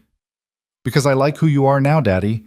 You're home more, and you smile more, and you don't have that faraway look like you're somewhere else." "I'm right here," Daniel promised, "and I'm not going anywhere." The next few months unfolded with a gentleness Daniel had learned to appreciate rather than fear. He continued his consulting work with Horizon, helping refine the Valkyrie training program and supporting the military integration process. The first production aircraft rolled off the line in April to widespread acclaim, exactly what they'd promised, delivered safely and with integrity intact. James got promoted to chief test pilot officially, and he and Daniel developed a partnership built on mutual respect and complementary skills. They'd spend hours debating the finer points of helicopter aerodynamics, challenging each other's assumptions, making each other better. Ariana thrived in her evolved leadership style, building a company culture where people felt valued and heard. The viral videos that had started everything faded from public consciousness the way internet phenomena always do, replaced by new stories and new scandals. But the changes those videos catalyzed remained, not just at Horizon, but in Daniel's life, in the way he understood his own worth. In May, Daniel started taking on occasional flight instruction work, teaching civilians who wanted to learn rotorcraft. It was rewarding in unexpected ways, helping people discover the joy of flight, watching confidence build as skills developed, sharing his love of aviation in a context that didn't involve life or death stakes. One of his students was a woman in her 40s who'd always dreamed of learning to fly but had been told she was too old to start. After her first solo flight, she hugged Daniel with tears streaming down her face. "Thank you for believing I could do this. My whole life, people told me what I couldn't do. You're the first instructor who focused on what I could." "That's because limits are mostly lies we tell ourselves," Daniel said, "or lies other people tell us that we believe. Real limitations exist, but they're fewer than we think." As summer arrived, Daniel established a rhythm that honored all the parts of himself. Father first, always. Maya's needs setting the structure of his days. Then consultant, helping Horizon grow and succeed. Then instructor, sharing his knowledge with new pilots. And finally, on rare perfect mornings, just a pilot himself, taking the helicopter up alone to fly through the mountains, feeling the freedom that had once defined him and now complemented the life he'd built. One Saturday in June, Daniel received an unexpected visitor at his house. A young man in his 20s, military short haircut, nervous energy. He introduced himself as Lieutenant Ryan Torres, currently stationed at Fort Carson. "Sir, I hope this isn't weird, but I had to come see you. I trained under you at Fort Rucker 6 years ago. You were my instructor for advanced tactics, and you basically taught me everything I know about flying. When I saw the video of you flying the Valkyrie, when I learned what happened to you, I just wanted to say thank you for everything you taught me and for showing me that there's life after the uniform." Daniel invited him in, and they spent 2 hours talking about flying and transition and the challenge of defining yourself beyond your military service.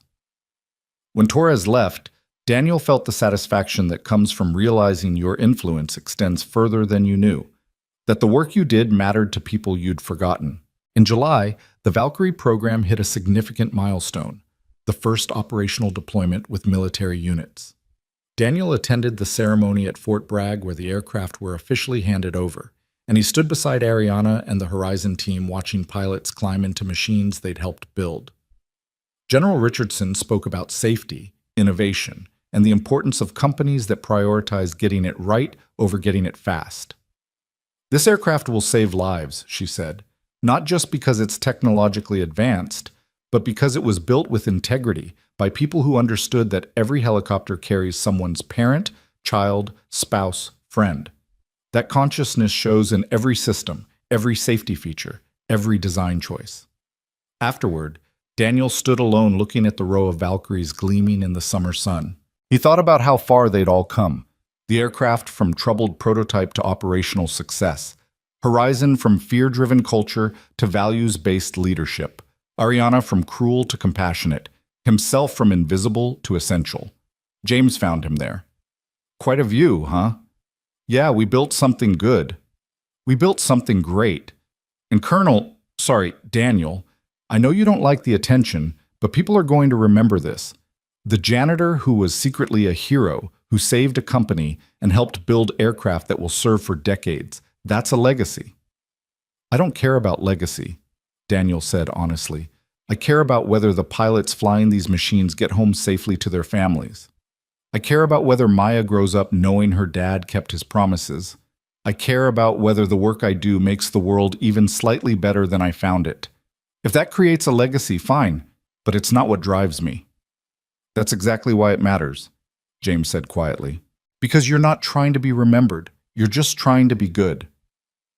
As fall arrived and Maya started 3rd grade, Daniel reflected on the full year since that morning Ariana had mocked him in front of cameras. So much had changed, yet the core of his life remained wonderfully stable. Maya's needs came first, his work was meaningful, his friendships were genuine. The viral fame had faded into comfortable obscurity. He was known at Horizon, respected in local aviation circles, but he could still go to the grocery store without being recognized. One October evening, Daniel was helping Maya with homework when his phone rang. An unknown number, but something made him answer. "Daniel Reed?" The voice was professional, authoritative. "This is Secretary of Defense Martinez. I know this is unexpected, but I wanted to reach out personally. The Valkyrie program has exceeded all expectations, and I've been briefed on your role in making that happen. The President has asked me to convey his gratitude and to inform you that you're being considered for the Defense Meritorious Service Medal for your contributions to military aviation. Daniel sat down slowly, stunned. Sir, I appreciate the recognition, but I'm not sure I've done anything worthy of that level of award. You identified critical safety issues that could have resulted in catastrophic failures. You designed training protocols that are becoming the standard for rotorcraft integration. And perhaps most importantly, you demonstrated leadership that inspired a company to prioritize safety over profits. Daniel, we need more people like you in defense contracting. If you're ever interested in a position at the Pentagon, thank you, sir, but no. I'm happy where I am. I have a daughter who needs me present, and I've learned that being a good father is more important than any career achievement. I respect that. The offer stands if you ever change your mind. And Daniel, thank you for your service. All of it, the years in uniform and the years after. After the call ended, Daniel sat quietly processing what had just happened. A medal from the President, an offer to work at the Pentagon, recognition at the highest levels. 5 years ago, those opportunities would have seemed like validation of his worth. Now they felt like temptations away from what actually mattered. Who was that? Maya asked, looking up from her math problems. Someone offering me a very important job that I'm not going to take. Why not? Because the most important job I have is being your dad, and I'm not giving that up for anything. Maya smiled, then returned to her homework. Good. I like having you around. In November, Horizon celebrated the 1-year anniversary of the viral video that had changed everything. Ariana threw a party specifically to mark the occasion, inviting everyone who'd been part of the journey. They watched the original video together, laughing at how much had changed, marveling at the unlikely chain of events that had transformed a moment of humiliation into a catalyst for growth. I was such an ass, Ariana said, shaking her head at her younger self on screen. Look at that smirk, that arrogance. I'm embarrassed watching it now. Don't be embarrassed, Daniel said. Be grateful you had the capacity to change. A lot of people don't. Only because you showed me what change looked like. Daniel, I've been thinking. About that marriage proposal? He interrupted with a grin. Because I'm still not interested, even though you've become much nicer. Everyone laughed, the joke landing differently now that genuine affection existed between them. Ariana rolled her eyes. Not about marriage, though, thanks for the ego boost. I've been thinking about starting a mentorship program, pairing our executives with support staff to break down hierarchies and build relationships across roles. Creating opportunities for people to be seen as whole individuals rather than just job titles. Would you help me design it? I'd be honored. As winter returned and the anniversary of Sarah's death approached, Daniel took Maya to visit the cemetery where her mother was buried. They'd been several times over the years, but this visit felt different. Maya was older now, more capable of understanding loss, and Daniel found himself sharing stories he'd previously thought she was too young to hear. Your mom was the bravest person I ever knew, he said, sitting on the cold ground beside Sarah's headstone. Not because she faced cancer without fear, she was terrified, but because she faced it anyway. She fought for every extra day so she could be with you longer. And in the end, she made me promise to live fully, not just survive. Are you keeping that promise? Maya asked. I'm trying. Some days are better than others, but yeah, I think I'm keeping it. Good. Because I bet Mommy is watching, and she'd want you to be happy. Daniel looked at his daughter, this remarkable human he and Sarah had created, and felt overwhelmed by gratitude that he'd been given this gift. You know what your mom would love most about you? What? That you're kind. Smarter than most adults, funny as hell, curious about everything. All of that is great. But the fact that you think about other people's feelings, that you worry about whether I'm happy, that you try to make the world better in small ways every day, that's what she'd be most proud of. They sat together in comfortable silence, the winter sun pale and cold, until Maya said she was ready to go. As they walked back to the truck, she slipped her hand into Daniel's. Daddy? I'm glad you can fly again, but I'm also glad you're still here on the ground with me most of the time. Me too, Butterfly. Me too. On a crystalline morning in December, almost exactly a year since he'd first received the call from General Hawkins, Daniel stood in the Horizon hangar watching the sunset paint the mountains in shades of gold and amber. The Valkyrie production line was running smoothly now, aircraft rolling out to military units across the country. His consulting work had evolved into something sustainable, meaningful without being consuming. Maya was thriving, her confidence and curiosity growing daily. James joined him, 2 cups of coffee in hand. Thought you might need this. You've got that contemplative look. Just thinking about how strange life is. A year ago, I was mopping these floors thinking my flying days were over forever. Now I'm certified again, teaching new pilots, consulting on military programs. And my daughter tells anyone who will listen that her dad is basically a superhero. You kind of are, James said without irony. Not because of the flying, though that's impressive, but because you rebuilt your life after it fell apart, you raised an amazing kid by yourself, and you helped a whole company remember what integrity looks like. That's superhero stuff. Or it's just what you do when you don't have other options. Keep going, adapt, try to be decent along the way. There's always other options. You chose the hard ones that led somewhere good instead of the easy ones that led nowhere. They stood together watching the light fade. 2 pilots separated by generations, an experience, but connected by their love of flight and their understanding of what it meant to lose it and find it again in new forms. Ariana appeared from her office, bundled against the cold that was seeping into the hangar. There you are, Daniel. I've been meaning to ask. Maya's getting older, and I know you've been thinking about her future. Horizon has a scholarship program for employees' children. Full ride to any college for kids who demonstrate academic excellence and community involvement. Maya would qualify in a heartbeat. That's generous, but she's only 8. College is a long way off. Plans start early, and Daniel, I want you to know you have a home here for as long as you want it. Not because we need you, though we do, but because you're family now, you and Maya both. The word hung in the air, family. Daniel had thought he'd lost that when Sarah died, had believed it would just be him and Maya against the world forever. But somehow, without trying, he'd accumulated a chosen family, Carol and Marcus and James and Ariana and all the others who'd become part of his life's fabric. Thank you, he said simply, because some gifts were too big for elaborate words. That evening, Daniel picked Maya up from her after-school art class and drove them to the small diner they'd come to consider their special place. Over burgers and milkshakes, Maya told him about the project she was working on, a painting of their family that included her mom as an angel watching over them. Mrs. Patterson says angels aren't real, but I told her that's just because she hasn't met Mommy yet. Mommy is definitely watching us. I think you're right, Daniel said, his throat tight, and I think she'd be so proud of the person you're becoming. What about you, Daddy? Are you proud of who you're becoming? It was the kind of question only a child would ask, cutting straight to the essential truth with no room for deflection or pretense. Daniel thought about the man he'd been, the military pilot who'd measured worth in flight hours and combat medals, who'd believed his identity was inseparable from his rank.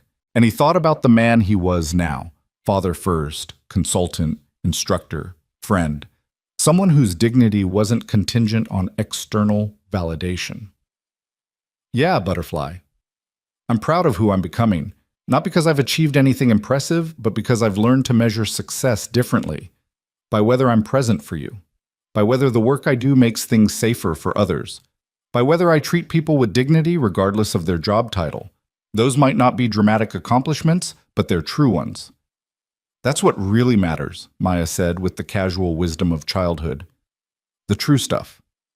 As they finished their meal and prepared to head home through the winter darkness, Daniel felt something settle in his chest that he finally recognized as his peace. Not the absence of struggle or challenge or occasional sorrow, but the presence of meaning, purpose, connection. He'd lost so much. His career, his wife, his certainty about who he was supposed to be. But in that losing, he'd found something more precious. He'd found himself whole and complex, capable of holding both grief and joy, both limitation and possibility. The sky would always call to him. That much would never change. But the ground where Maya waited, where his friends gathered, where his life unfolded in ordinary, extraordinary moments, that was home. And home was enough. More than enough. It was everything. Outside the diner, as they walked to the truck under stars so bright they seemed close enough to touch, Maya suddenly stopped and looked up. Daddy, when you fly now, what do you think about? Daniel followed her gaze skyward, considering the question. I think about how lucky I am to be able to do something I love, to come home to you when I'm done, to have learned that flying isn't what made me whole. Being present did. The flying is just the bonus. Good answer, Maya said, slipping her hand into his. Now let's go home. You promised to help me with my science project, and it's not going to build itself. They drove through the night, father and daughter, two people who'd survived loss and found their way back to living. Behind them, the mountains stood eternal and silent. Above them, the stars wheeled through their ancient dance. And ahead of them, lit by the truck's headlights, the road home stretched out full of ordinary magic, homework and bedtime stories and coffee with friends and work that mattered, and all the small sacred things that comprise a life well lived. Daniel had been invisible once. Then he'd been exposed, elevated, recognized. But in the end, what mattered most was neither the hiding nor the fame. What mattered was this: being seen by the people who truly knew him, being present for the moments that wouldn't make headlines, being brave enough to live fully in the aftermath of loss. He'd promised Sarah he would live. And as the lights of home appeared in the distance, Maya humming beside him, the memory of flight still bright in his bones, Daniel Reed knew he was keeping that promise. One day at a time, one moment of presence at a time, one choice to show up fully at a time. And it was